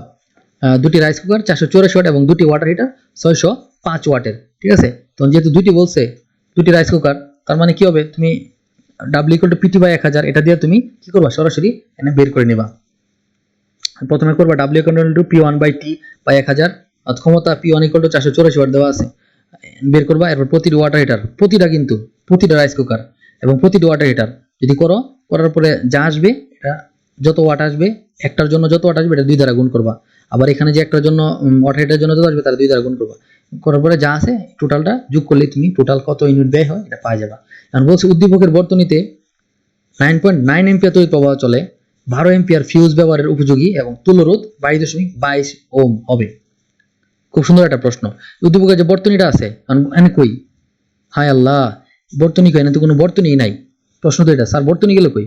আসলে তো কোনো বর্তনী নাই, কিন্তু তারা বলতেছে যে 9.9 এম্পিয়ার তড়িৎ প্রবাহ চলে, 12 এম্পিয়ার উদ্দীপকের বর্তনীতে 9.9 এম্পিয়ার তড়িৎ প্রবাহ চলে, 12 এম্পিয়ার ফিউজ ব্যবহার উপযোগী, তুল্য রোধ 22.22 ওম হবে। তার মানে কি হবে? খুব সুন্দর একটা প্রশ্ন, খুবই সুন্দর, চমৎকার। তো এখন দেখো, বাসা বাড়ির কথা যদি উল্লেখ থাকে ধরে নিতে হবে 220 ভোল্ট বিভব পার্থক্য থাকে, এখানে সরাসরি উল্লেখ করে দিছে। সো না থাকলেও আমরা ধরে নিতাম 220 ভোল্ট। রাইস কুকারের ক্ষমতা P1 = 484 ওয়াট। তাহলে একটি রাইস কুকারের যে তোমার রোধ R1 = V²/P1, ঠিক আছে? এভাবে যদি আমরা করি একটা ক্ষমতা পাবো 100 ওম। এরপর একটি ওয়াটার হিটারে যদি রোধ বাইর করতে যায় R2, তাহলে R2 = পাওয়া যাবো 80 ওম। এখন দেখো এখানে বলছে কি, রাইস কুকার কটা আছে? দুইটা। ওয়াটার হিটার কটা আছে? দুইটা। এবং জানি বাসা বাড়িতে যে জিনিসগুলো ব্যবহার করা হয় সবগুলাই কি সমান্তরাল সংযোগে সংযুক্ত করে ব্যবহার করা হয়, এই জিনিসটা আমরা জানি। কারণ আমি যদি দুইটা যে রাইস কুকার ছিল, দুইটা রাইস কুকার এই যে লাগাইলাম এবং দুইটা ওয়াটার হিটার লাগাইলাম, এই চারটারে কি করলাম, সমান্তরালে সংযুক্ত করে দিলাম, দেওয়ার পর 220 ভোল্টের সাথে দিলাম, তাহলে কি এই যে একটা বর্তনী আমরা পেয়ে গেলাম খুব সহজে, সুন্দর একটা চমৎকার একটা বর্তনী পেয়ে গেলাম। তখন আমরা কি করতে পারি, এই তুল্যরোধ বের করতে পারি। বর্তনী তুল্যরোধ RB = 22.22 ওম। তারপরে তারা বলছিল যে তুল্যরোধ 22.22 ওম হবে, সহজে আমরা পেয়ে গেলাম সমান্তরাল বর্তনী থেকে। এরপর বলছে যে 9.9 এম্পিয়ার তড়িৎ প্রবাহ চলে, তার মানে কি প্রবাহ I = V/RP, আমরা জানি V = IR। এখান থেকে এখানে যদি বসাই 22.22 ওম, দেখা গেল কি প্রবাহ কত, 9.9 এম্পিয়ার। তার মানে কি এখানে 9.9 এম্পিয়ার তড়িৎ প্রবাহ এখান থেকে চলতেছে। তার মানে আমি যদি 12 এম্পিয়ার ফিউজ ব্যবহার করি তাহলে অবশ্যই এটা উপযোগী, কারণ এই ফিউজ তো কি করবে না, 9.9 এম্পিয়ার এখানে কি করতেছে, আমাদের তড়িৎ প্রবাহ চলতেছে। এই জিনিসটা আমরা খুব সহজে কি করলাম, আমরা এখানে পেয়ে গেলাম, ঠিক আছে? তো এই ক্ষেত্রে দেখো, এখন যদি 12 এম্পিয়ারের ফিউজ আমরা ব্যবহার করি, তার মানে কি এটা উপযোগী হবে। উপযোগী হবে কি হবে, কারণ এই ফিউজ যদি ব্যবহার করি, ফিউজটা কি এই পর্যন্ত তাকে সাপোর্ট দিয়ে যাবে। তার মানে এনে সঠিক উত্তর তাহলে কোনটা, 9.9 এম্পিয়ার তড়িৎ প্রবাহ চলে এবং তুল্যরোধ 22.22 ওম হবে। এখন ফিউজের মান যদি 12 এম্পিয়ার না আসা, যদি 9.9 পর্যন্ত হচ্ছে তার তড়িৎ প্রবাহ চলে, আমি যে ফিউজের মানটা যদি এনে চলে আসতো, ধরো এই ধরো 9.9 চলে, আমি ফিউজের মানটা এনে চলো 9 আসলো, 9.5 আসতো, তখন কি হয়ে যেত, এই কম মাত্রার ফিউজ ব্যবহার করার কারণে কি তার যতটুকু প্রবাহ চলার কথা এর আগেই কি ফিউজটা পুড়ে যেত, যার ফলে যন্ত্রটা ঠিক মতো কাজ করতে পারতো না। এই জন্য বলা যায় কি এখানে 1 2 3 তিনটাই কি আছে সঠিক। আশা করি তোমাদের কিছুটা উপকার হয়েছে, যদিও লেন্থি হয়ে যেতে পারে ক্লাসটা। তোমাদেরকে অনেক অনেক ধন্যবাদ, ঠিক আছে, ধৈর্য ধরে শোনার জন্য। এরপরে আমরা সৃজনশীল আলোচনা করব, আশা করি তোমাদের উপকারে আসবে। ওকে, তোমরা সবাই ভালো থেকো, সুস্থ থেকো। আর যদি কোনো বিষয়ে সমস্যা থাকে অবশ্যই আমাকে কমেন্টে জানাও, আমি তোমাদের বোঝায় দেওয়ার চেষ্টা করব, আরো সহজ হবে। ওকে, আল্লাহ হাফেজ, ভালো থেকো। ওকে।